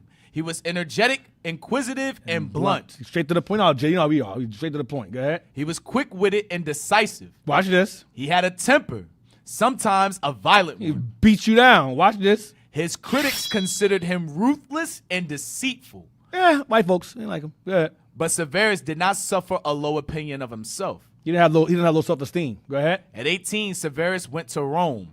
One of his cousins was a senator, and he arranged for Severus and his brother to become senators too. Damn. Go ahead. Marcus Aurelius was on the throne, and he made an indelible impression on young Severus. Yeah, he basically he looked up to Marcus Aurelius like a father figure. Go ahead. His career was in many ways typical of a young man on the make among Rome's elite. Go to 241. What page is this? 240? Yeah, go there. They right still here. glorify Marcus Aurelius today as a general philosopher. Yeah, yes, they and still do to author. this day. Yep. So his wife right here. Read this. The Syrian woman. As a young man, Severus possibly sowed his wild oats. He stood trial. He supped around, sold his wild oats. Yeah. He stood trial for adultery, but defended himself successfully. Damn, he was sleeping with people's wives too. So this guy was a Negro, man. Go ahead. He was his own lawyer in that. Yeah, he's his own lawyer. He won his own case. I ain't sleep with his wife. Prove it. The glove don't fit. I must have quit. Go ahead. Then he married a woman from Roman Africa whose family were Roman citizens of Punic origin. Okay, so she might have been us too. Go ahead. She died. Oh, yeah, okay. So he married his own kind at first. Go ahead. Evidently without children. Damn. Leaving Severus a widower. He looked eastward for a new bride. Okay, go ahead. In 185, Severus married Julia Domna. She was the daughter of a rich and powerful family in Emesa, today Homs, a wealthy Syrian city whose population had Arab roots. He married an Arab woman afterwards. Go ahead. She claimed to number among her ancestors the ruler of the city before Rome annexed it. Her father was priest of the local god Elagabalus. Elagabalus is the devil. Elagabalus. Go ahead. Watch this. Literally mountain god. Remember, she's an Arab, and she worshipped a god called Elagabalus. Watch this. The god was worshipped in the form of a conical black stone. Kaaba. Amos. Oh, You don't find that suspicious? his Arab wife worshipped a god named Elagabalus, and it happened to be a conical black stone. What does that sound like? Arab woman in a temple in town. In a temple in town. Interesting. Go ahead. Sounds very, I don't know, Islamish to me. Go ahead. Family members were native speakers of Aramaic with Greek as a second language, and they were Roman citizens. Once upon a time... Go down. That's all I wanted. That's it. Any more? Throw it up, you see? Adventures in Being Fast. I'm trying to find that one. Let me see. Cultivated Woman, The Other Five Emperors. No, I don't want all of that. Pertinax, Born, blah, blah, blah. Let me see. Go over there. Punic Origin, She Died, New Bride. Oh, we did it already. Go down. That's it? I'm good. Give me History of the Ancient Surname. You got that joint? History of the Ancient Surname, page 26. Got a Or text? is that the picture? Is that the picture of him being black? No. History of the Ancient Surname. Is that the book where it mentions him being dark complexion? Yeah, we just read. We did that. Yeah, I skipped that then. Malachi 1 and 4. I read that already. We got a text. I do? Okay. Read that. Give me Job 9:24. Scripture first, or? No, text. Well, just hold on to it. Read the text first. So it'll take longer. All right. Says Shalom. So did Rome have black emperors in the later years of its reign? Yes. And do you buy into whole red-headed Edomites are black? That's been spreading around the net. Yeah, that's Negroes who love white people. The second part of your question. The first part of your question is yes, blacks were ruling. After Septimius Severus, blacks took over, and there's a whole succession of line of black folks that ruled. Not all related to Septimius, but black people took over basically Rome as a whole, including Constantine and his father, which I'll get to later on. But the whole redhead thing, I mean, I won't sit there and say all Esau is redheads, even though the Bible tells, because he was red all over, hairy all over. So, but this thing about Esau being I don't know, black redheads is retarded. Because I don't recall there being an empire of black redheads in Rome, so that doesn't make no damn sense to me. But the Bible doesn't say his hair was red. It does not say that. He's red and hairy. Right, he was red skin-wise, and his hair was over his body, so it could be any color. What's the next question we got? Next comment we have here? Text? Shalom, most high Christ bless. 2 quick questions. How did Esau, what were the names of the armies of kingdoms of Esau that were removing us from places of rulership in Europe and Britain? We don't have those. All we know is that they took over. All we have is depictions and pictures of them conquering us, and we know they won because we're in slavery. We're here. That's how we know. All I can really go into is how we ruled these lands, but I can't go into details as to who was by name responsible for the overthrowings. All we know is that we were overthrown, we lost, and here we are today. That's as far as I can go. I mean, I can probably name a few. Like we mentioned, King Ferdinand Isabella, That's an example of one instance, but then you have other times, like, for example, Cromwell, he by name, him as well. So I know a few. I don't know all of them by name, but I know Oliver Cromwell was one. King Ferdinand Isabella was another. You also had like Arab rulers as well, like the Sultans and them as well. You had Pelayo. Pelayo. Yeah, I forgot Pelayo as well. Alfonso. You have Alphonse. Yeah, so that's but that's still Spain, Portugal. So, across the board, we don't know all across the board. We can name a few, but we know obviously we're not ruling anymore because where we are. Any more? Yeah, it says, and also was Vladimir the Impaler and Genghis Khan Moors? No, Vladimir, yes. Genghis Khan, no. Genghis Khan was an Edomite. Edomite mixed with Moab. That's it. Yeah. Job 9. Job 9:24. Yeah. The book of Job, chapter 9, verse 24. The earth is given into the hand of the wicked. So that goes to your question. The earth is given into the hand of the wicked, or his deadly wound was healed. It's saying the same exact thing. He gained dominion over the earth. And the earth is given to the hand of the wicked. Go ahead. He covereth the faces of the judges thereof. He covers the faces or whitewashes or he is involved in iconoclasm, destroying our images, or whitewashing the faces of the judges thereof. That goes into God, his son, the prophets, then the kings of England, all of that. He covers their faces. They have a bust of Hannibal's head in military. It's a white dude.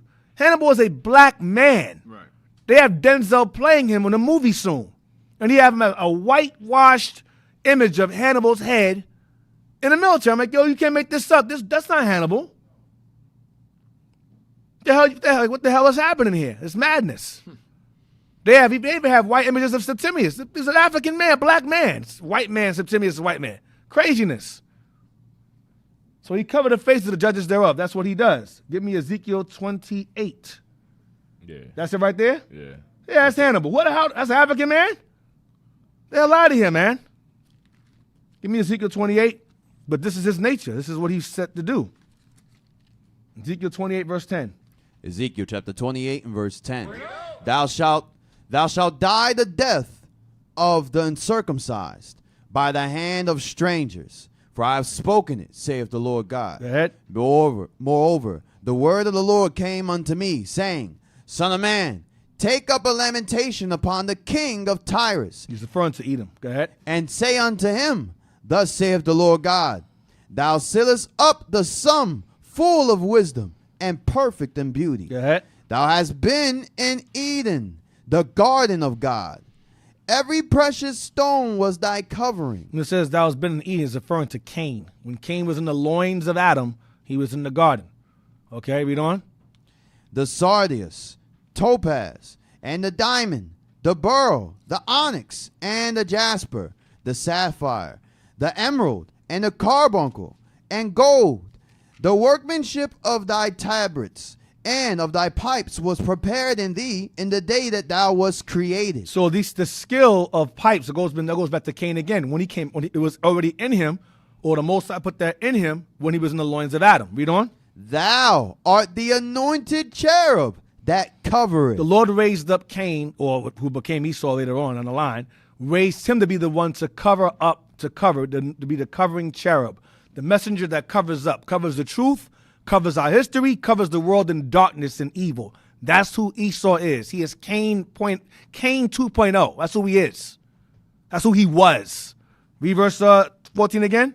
Thou art the anointed cherub that covereth. He is the physical embodiment of that angel that spins back and forth and keeps you from the truth in Genesis. That's who he is. The angel that covers the truth and dilutes it, whitewashes it, distorts it, alters it. That's his nature. He can't help himself. Because he knows we ruled Europe, but he goes, I know they ruled Europe, but I don't want people to know that. So he covers and lies, he washes everything, he whitewashes everything. That's what he does in his nature. Read on. And I have set thee so. And God said, I made you so to do that. That's in your nature. It was put in you since you was in Adam. Go ahead.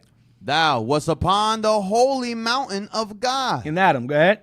Thou hast walked up and down in the midst of the stones of fire. Stones of fire is the stones found in paradise. The stones that Aaron wore on his breastplate are the stones that's found in paradise that Adam was in. That's the stones of fire. Go ahead. Thou wast perfect in thy ways from the day that thou wast created. You were good at first, Cain. Go ahead. Till iniquity was found in thee. And you found later on you killed your brother Abel.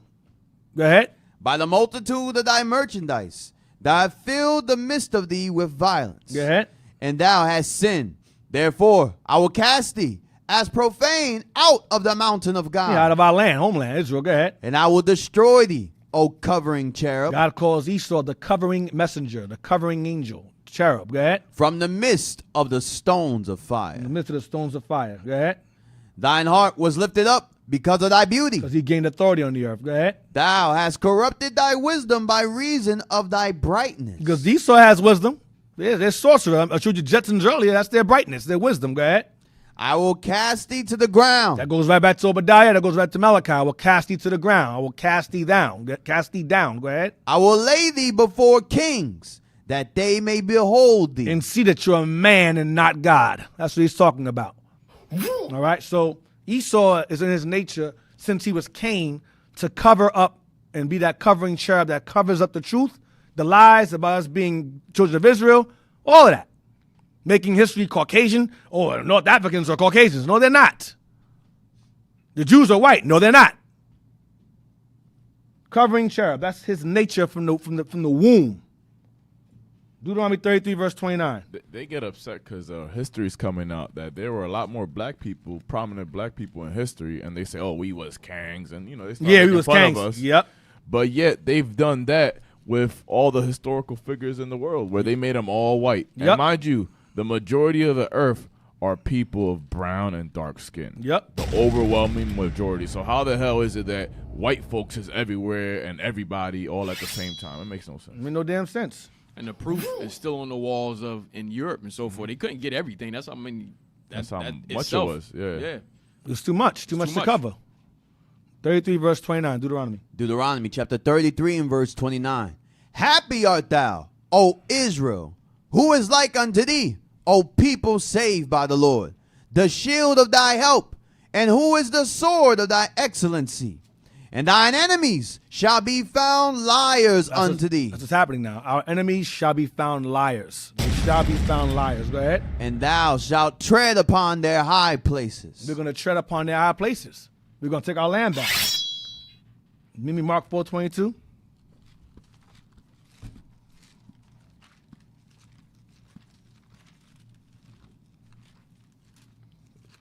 The book of Mark, chapter 4 and verse 22. For there is nothing hid which shall not be manifested, neither was anything kept secret, but that it should come abroad. So all these things, so that goes back to that voice in the beast. It goes back to things being exposed. All these things, all these lies that Esau has kept to himself and kept in his records and all that, is being exposed. Either by their own mouths, their tongue for themselves, or we come across the books that show it, that confirm what we've been saying. That's just happening. We are coming across these books, as black folks don't like to buy no damn books. Black folks, not so, well, I'll say most black folks, they don't like to read or research. They spend their money on cars and clothes and stuff. We spend it on these books. To this day. So we're bringing these things out that's hidden. This is all, look at these images. These are all found in their cathedrals, their temples, their churches. These nations, we are a walking joke. You understand? We're the only people that don't know who we are. Everyone knows us. We're a walking practical joke. Damn. We walk around not knowing who we are. Everyone knows who we are.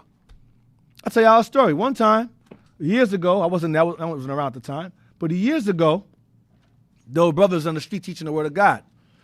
Our elders, teaching the street. And these white folks, they from Germany, they came up, they walked up, and they were looking at them, they were smiling. And the brother, he told me, he was like, you know that the Jews are black? And they was like, yeah, everyone knows that. Like it was casual, like it was nothing. Everyone knows. All these nations that read, they know. They know who we are. The Arabs know, the Asians know, we don't know. That's why you can't take someone seriously who don't know who they are. You can't take them seriously. That's why you got the BBC coming at us. You got the New York Times. You got France coming at us because we know who we are. We are a threat. We are a threat. We're a problem. If we bring that awareness to France, it's a problem. If we bring that awareness anywhere, it's a problem. But when you learn your identity and learn who you are, and you provide biblical scripture and history to back it up, you are a danger. You pose a real threat now. So a lot of things that we say, I showed you that in clips and movies, and it's a fact. We know what we're talking about.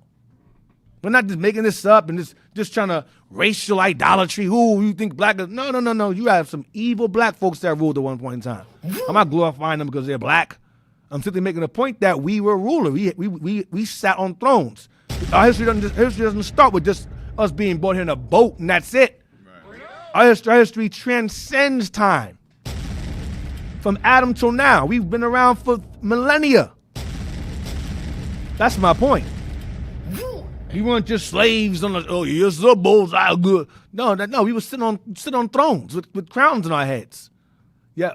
My fault, Dig. I was going to ask, can we read that in the scriptures, Psalm 44? You read that, yeah. It's going back to that mockery point that you had made. Yeah, let's get that. Psalms 44 and 13. Yep. Give me Phoenician Ireland.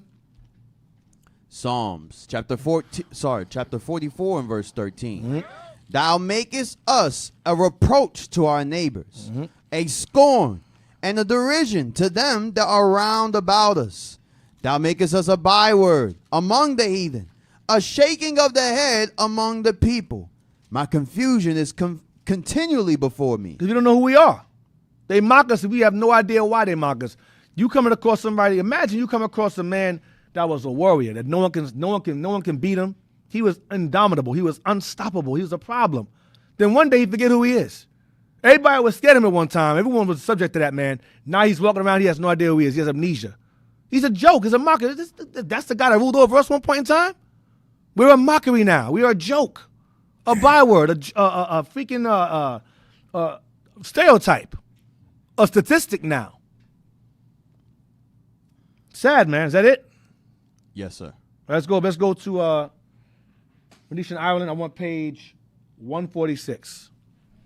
We touched on him being Hannibal being a Phoenician. Okay, it's the same thing, same people. Read that here. To the Phoenician Iberi.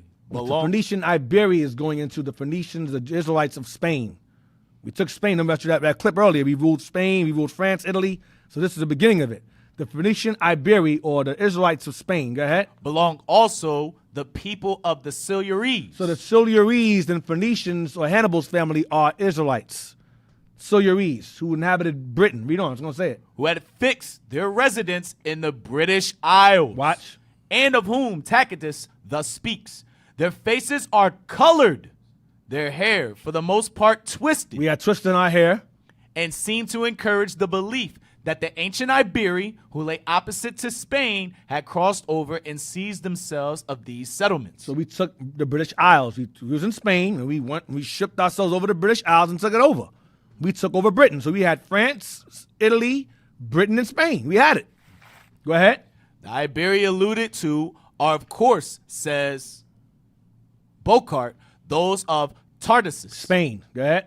Who were a colony of the Phoenicians. The same line Hannibal comes from, the same line Septimius Severus comes from. Go ahead. For these alone possess either the spirit. And these same Phoenicians sailed all the way to Madagascar. They sailed all the way to China. They sailed all the way, all them Pacific Island oceans and islands, Papua New Guinea. That's them. And Solomon's fleet. That is them. Okay, read on. Malabar coast. That's us over there. Northern Kingdom over there. Go ahead. For these alone possess either the spirit or the skill requisite for navigation. From the time of Solomon, they had that skill. Go ahead. And the transplanting of colonies into distant countries. That's what we do. Go ahead. And as there will be an effort, no doubt, to scoop the origin of the word Silures from the vowels of the Phoenician language, the learned, says he, well know that the inhabitants of the British Isles, as well as the Gauls, were accustomed to wear breeches. Pants. We wore pants. Breeches. And those are the Gauls, the Semitic Gauls, that was us too. All right? Because the Gauls were Japheth, but you had Semitic Gauls. We moved up in there, and that was us. We became the majority, like we always do. We move into an area, take over, mix with everybody else, and take over and dominate. That's what we do. And that's who Paul was speaking to in Galatia. Right, the Gauls in Galatia. Right, exactly. Go to that next page. We're going to read the page 151. What page are you at? 148? Go ahead. For this he quotes Marshall. as an old pair of breeches belonging to a poor Briton. Because the Britons, the Phoenician, Iberi is the same people. Silures, Britons, Phoenicians, like Hannibal and them, like Septimius, it's all the same people. Thracians, Scythians, same people. Geta, same people. Go ahead. Then he takes shelter in the language of the Arabians. They speak Arabic. Go ahead. In which Surwal and Sarawel, from which again comes the Spanish word Saragueles. Saragueles, go ahead.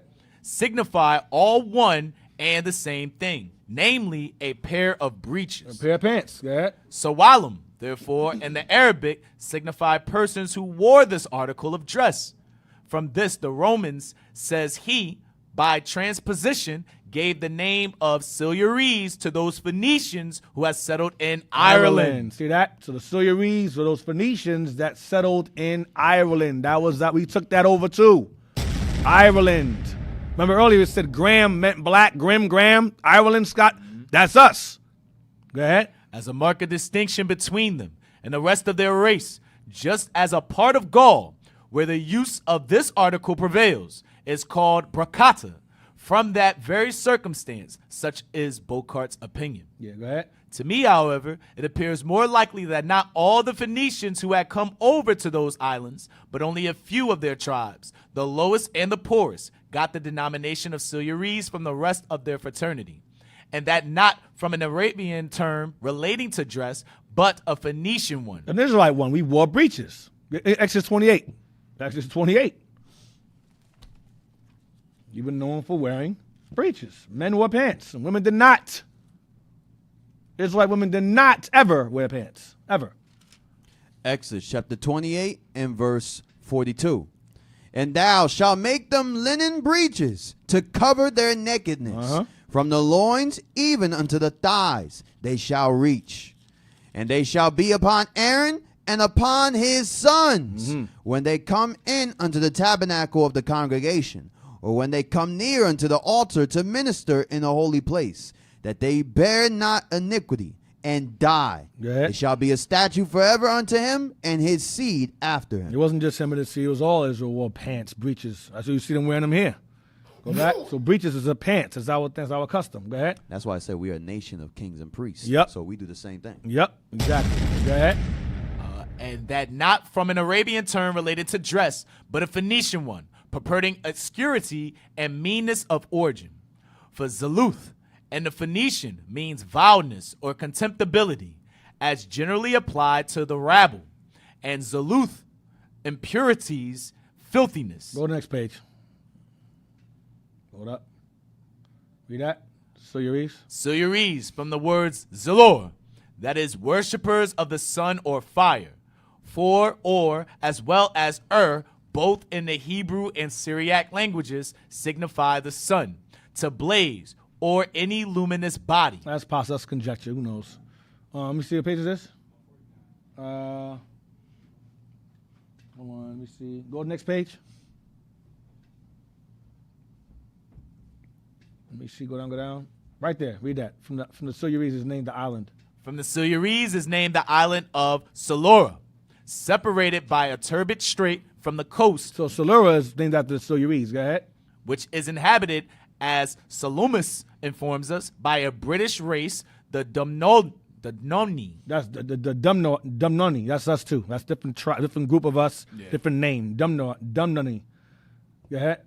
There are those who would name as the islands of the Silures or the Selene, what we at this day call the Sicily Isles. The Scilly Isles. So Scilly Isles today is named after us, the Silures that inhabited that area. Look up, Google Scilly Isles. Okay, Scilly Isles. That's named after the Silures that inhabited that area first. It was a very, very tropical place, if I'm not mistaken. Yeah, it's a little piece off the Solonian cross flag, Isles of Scilly, yes. The Isles of Scilly. No, get images of it. So it's called the Isles of Scilly, southwestern tip of Cornwall, England. One of the islands, St. Agnes, is over 4 miles further south and more than the most southern point, blah, blah, blah, blah. Get some images of it, how it looks. It's Wales today. Oh, Wales today. Okay, here you go. Isles of Scilly. So the bottom left. That's not the Silures. That was all ours. That island was all us. That was all ours. So that's called the Isles of Scilly. It's the Isles of the Silures. That was all ours. All of it. Okay? Taking you back to who? King James. Slow burn towards him. But nonetheless, we had all of that. There you go. Look how beautiful that is. I mean, we were the Welsh, too. Yeah, we were the Welsh as well. Right. That was us, too. The Danes. Right. That's so look how beautiful that place is. Look at that water. Damn. Beautiful, beautiful, beautiful. We'll get it back. You're going to get it again. America going to be in flames. You got to go somewhere. America going to be in flames. We're going to take some new islands. So America's going to be gone. So let's go back. Let's read that Silly Isles. Go ahead. And the Belgians, the Sorlings, and which Camden enumerates to the amount of about 145, more or less, being circularly arranged and about 8 leagues distant from the extreme Cape of Cornwall. These have been otherwise called by Jump down to now there is. Now, there is no one so unacquainted with history as not to know that the Phoenicians exported an immense quantity of tin from those islands. The British Isles had lots of tin. The Phoenicians, when they sailed there, we try to hide it from people until they conquered us and figured out that route, it was a tin route. We always had tin. Go ahead. They alone, as Strabo informs us, had repaired thither from Gades. Yeah, that's Cadiz. I think that's Spain. Yeah, Gades is Cadiz. Go ahead today. Go ahead. On those commercial speculations, studiously, the while, concealing their schemes from all others. We would hide the routes. We would hide the routes of some of these islands so no one would follow us. Go ahead. Which Bocart confirms by several collateral testimonies. This tin they used to ship off to Syria and Arabia. That's what we did. That's what we did. Israel did. That's all I want. Go down. Let me see. There's more. Go down. That's good. That's good enough. So the Phoenician Iberi took over, became the Silures. Left from Spain, went to Ireland. All those isles became our islands. Britain, Ireland, Scotland. That was all us. Silures. The Isles of Scilly is the Isles of the Silures. We were the Silures. Okay? Now, get me... Remember that one story how a Phoenician sailor, he saw that the Romans were following him, and instead of him being found out the route, he crashed his ship and lost all his merchandise because the route was more precious than the cargo. Yeah. Damn. So, no, you're not going to find out where I'm going. Go to 146 again. Go to 146 again. Yo, he crashed the whole thing. The hell with that, man. That y'all find nothing. Go to 146. That's gangster, man. I can go get more merchandise. Yeah, I'll go back and get more, but you ain't finding this route. This route's more important than you. Can we go down and see something? No. Let me see. It mentions Hibernia somewhere. Go up. I'm sorry. Go back to page. Go back again. Let me see. Go down. Yeah. Right here, okay. Read Quinto. Oh, it's in Latin. Like Latin, yeah, it's Latin. Quinto Expeditionum Anno. That's the year of expedition. So the 5th year expedition, because Quinto is 5, right? Yeah, Quinto. Yeah, the fifth expedition year. Quinto Expeditionum Anno. I'm gonna try it. God. Nave Prima. Okay. That one's blurred, bro. Yeah, transgressing, that's fine. Ignotas a tempus gentes. Crebis simoso ac Prosperitus. Prebius. Prosperus, Prebis, Dumit, Esmic, Partem, Britannia, Gay, Ibernium. See that right there? Ibernium? Ibernium there is Ireland. That's Ebernium. Eber, like Hebrew, like Iberian Peninsula. Ebo in Africa, Ebo or Ebernium, Ibernium. Here, I got it. It says, in the 5th year of the expedition, saith he first sailed unknown at the time, nations frequent and... Why y'all change? What the hell, man?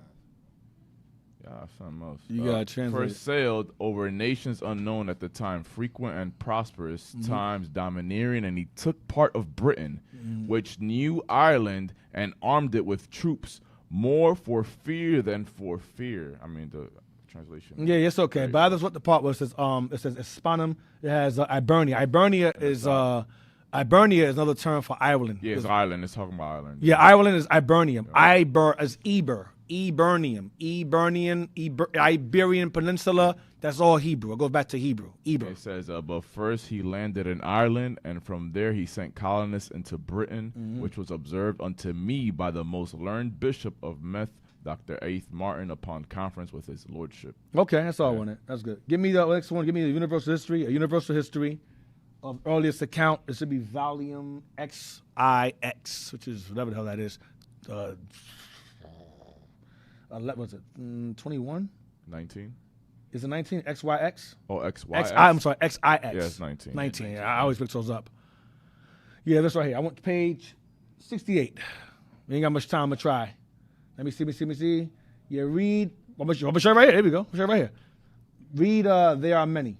There are many in number, says he, but the most... Go to the top of the page.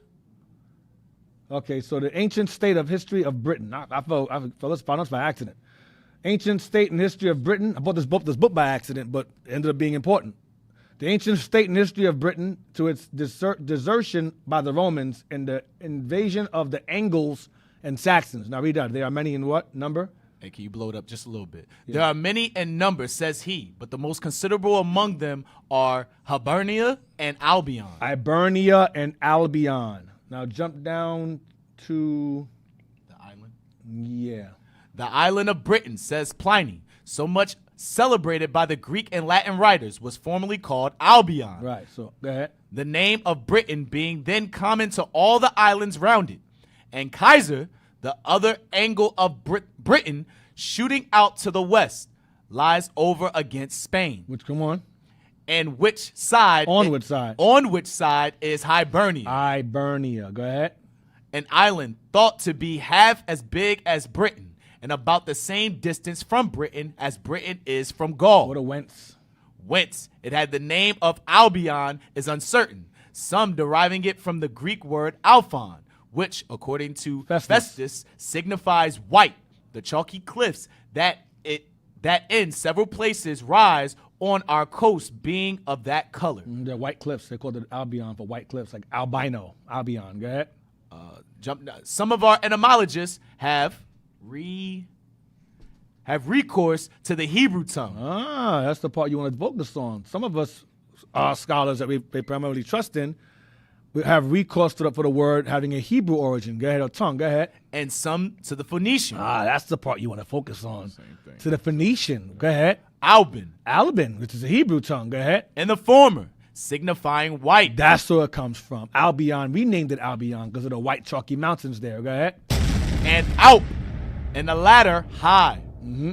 The derivation from the Greek word alphon. So the Greeks borrowed the word from the Phoenicians and made it a Greek word, Albion. Go ahead, watch. Or from the Hebrew Albin, seems to be countenanced by the British poets who style Britain Louis Vin, that is the White Island. The White Island. Go ahead. So the mountains, the Alps. Yeah, the Alps. Yeah. Also. Yep. The origin of the name Britain is no less uncertain than that of Albion. Nennius, and some other British writers derive it from Brutus, whom they likewise call Brito, the fifth in descent from the celebrated Aeneas. Go down to the learned Camden. Yeah. It's a lot. Go ahead. The learned Camden derives it from the word Brit, which in the ancient language of the island signifies painted. Like white, go ahead. Antania, importing in Greek a region or country, so that the name Britannia changed in process of time into Britannia, expresses what the Britons really were. That is, painted. Colored, like black. Go down. Read right there, yep. That the island received the name of Britain from foreigners is evident. Yeah, us. Watch. Since the natives never styled themselves Britons, nor their country Britain. We didn't call it that. The Romans did. Go ahead. Their true name being Cumri. Ah, go ahead. Or Cumbri. Cumbri goes back to Omri. Yeah. That's Northern Kingdom. That's the king of Omri. That's Ahab's family line's name. So you Northern Kingdom traveled a lot of places. Go ahead. Whence Cambria comes from. Go ahead. the name of Wales to this day among the Welsh. That's a must. Cumbria. Go ahead. Besides the second of the above-mentioned etymologies, deriving Britain from Prid, Cain seems too far-fetched. Yeah, okay, go down. Right there, the learned Bocart. The learned Bocart, speaking of the colonies and language of the Phoenicians, offers a conjecture which most of our modern writers have adopted as the most natural. So this assertion of where the word comes from is the most obvious, is what he's saying. This conjecture is most scholars agree with this regarding, watch, the Phoenician. Watch this. The Phoenicians, according to that writer, called this island and some others near it Barat Ane. That is the Barat Anak. Barat Anak. Blow it up some. Just move it over. Yeah, come on. Bring it in. Yeah, right there. That is the land or country of tin or lead. Tin or lead. Yes. So we named it the country of tin or lead. Go ahead. And more contractly, Britannia, which name Bratanak. Yeah. Go ahead. It's Barat. It's like Hebrew. It's Barat Anak. Or then later on became one word, Bratanak. Go ahead. Which name passing from the Phoenicians to the Greeks and from these to the Romans might have been softened into that of Britannica and Britannia. So we named Britain. Go ahead. That the Phoenicians first discovered those isles. We were the first there. That's what he's saying. Go ahead. Which were afterwards by the Greeks called Castorides. Yeah. And are proved by Camden to be our Scilly Islands. We founded them first. Go ahead. Appears both from Strabo and Pliny. Uh-huh. Of whom the former tells us that the Phoenicians first brought tin from the Castorides. We brought tin from there. Go ahead. Which they sold to the Greeks. And we sold the tin to the Greeks. And we didn't want them to know where we got the tin from. Because it was the best tin. Go ahead. They kept the trade to themselves. They kept that route to themselves. That's why that brother crashed that boat. Go ahead. And the place private. So the island was our own private stash. Go ahead. And the latter writes, the Mediocritus was Mediocritus, that's mine. Mediocritus was the first who brought lead from the Castorides, where Bocart shows that we ought to read Melicartus, who is the Phoenician Hercules of Sanchonatho, Yep. to whom the Phoenicians ascribed their first Western discoveries. But notwithstanding the care of the Phoenicians to conceal these islands, the Greeks at last discovered them. Yeah, we tried, but eventually they found it. Go ahead. And gave them the name of Castorides, which in the Greek tongue answers that of Barat Anak in the Phoenician. We named it. So the Greeks changed names as usual, causing confusion. Let me see, I want more. Go to the next page. Hopefully I underline stuff. Go down. The southern parts, read there. The southern parts of Britain were peopled according to... How much time we got left? 2-3 minutes. All right, go ahead. According to the What page is this? We got a text too. You got a text too? Read the text. All right. It says, Shalom, leadership, most high Christ bless. Regarding Constantine, so our black men is responsible for the Christianity that the white man is using to control us? Yes. Yes, he is. Almost every religion that nations conquered us with, we found it first. Almost all of them. The most I said, I'm going to turn your evil against you. That's what he did. So the Christianity that we follow now was instituted by pagan Christians. But I'll get to that a little later on. That's another conversation. Not really, but that's later on down the line. I'll get into Constantine soon enough. But yes, basically it was black folks took over, and we adopted Roman ideologies and Judaism and sun worship and Judaism merged together. That's Christianity. You take moon worship and Judaism smashed together. That's Islam. Just to sum it up. All right. So we got 2 minutes. I'm gonna stop here. What page is this? 71. Remind me, 71. We're gonna stop there because we gotta make announcements and we gotta land there. So all praise to the Most High. Hope you guys enjoyed the lesson. Showing you guys how we took over and had Europe. We had Spain, France, Italy, Britain, Ireland, Scotland. We had the Scilly Isles. We had that whole UK. We had the UK. That was ours. The UK was ours.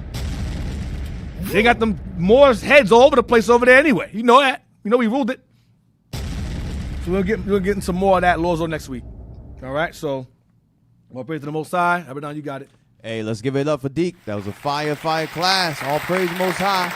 Hey, we got to welcome back the leadership. Been about, what, almost 2 months? Almost 2 months. I've been going for a minute, man, but all praises, man. Mission accomplished. We got a lot done. Lot done in a little amount of time. All praise. Yes, Hey, sir. Israel, make sure you subscribe to our Hidden History Radio on YouTube, all right? Hit the notification button so you know when we go live. A lot of good information going out. Also, subscribe to the Philly channels, IUIC Philadelphia and IUIC Philadelphia in the Classroom, to get the latest content from the deacon, captain, and officers of IUIC Philly. Donate to our Hidden History on PayPal. You can donate to iuic.philadelphia@israelunite.org. In the comment section, put OHH. Also, donate to the Booster Club so the leadership can continue to do what they've been doing, traveling throughout the whole world, preaching the gospel. All right, you can donate on PayPal too, iuic.fundraising@israelunite.org. And last but not least, subscribe to IUIC TV to get exclusive content from the leadership of IUIC. Next. Missing persons. We have Omaida Colon. She is 55 years old, female, hair color black, eye color brown, 5'6", about 175 pounds. Omaida was last seen on May 15th. She was last seen wearing a black hoodie and black pants. She was last seen driving a gray 2002 Toyota Camry, license plate PALGV4331. So if you do know of her whereabouts, make sure you make the local authorities aware. Land fund. You can donate to the land fund. As y'all seen, we had the land blitz. All praise the Most High. But we're going to need more funds to do more things on that land. All right? So if you're able, send in more donations to iuic.nationhood@israelunite.org. In the comment section, put land. Next. And last but not least, Shalom, we're seeking your assistance to enhance our national broadcast. Kindly spare a minute to provide feedback by answering 5 brief questions. So pull out your phone and hit that QR code. That's it. All right, so Lord's will, see y'all. Lord's will tomorrow, man, is so-called Memorial Day escape. So I'm going to go in tomorrow. I'm going into the history of there's a little spoiler. I'm going into the history of the so-called over there in Israel. We're going into their history, so it's going to be a little bit of an OHH extension tomorrow. Hours upon hours of history getting dropped on these people, these imposters over there. We're going to bring that out. It's going to be hilarious. It's going to be fun for me. Hopefully it'll be fun for you. So stay tuned for that. Tomorrow, hours upon hours of exposure to these demons posing as us. So with that, we say shalom, and Lord's will, I'll see y'all again. Most High in Christ bless. Shalom, Christ bless.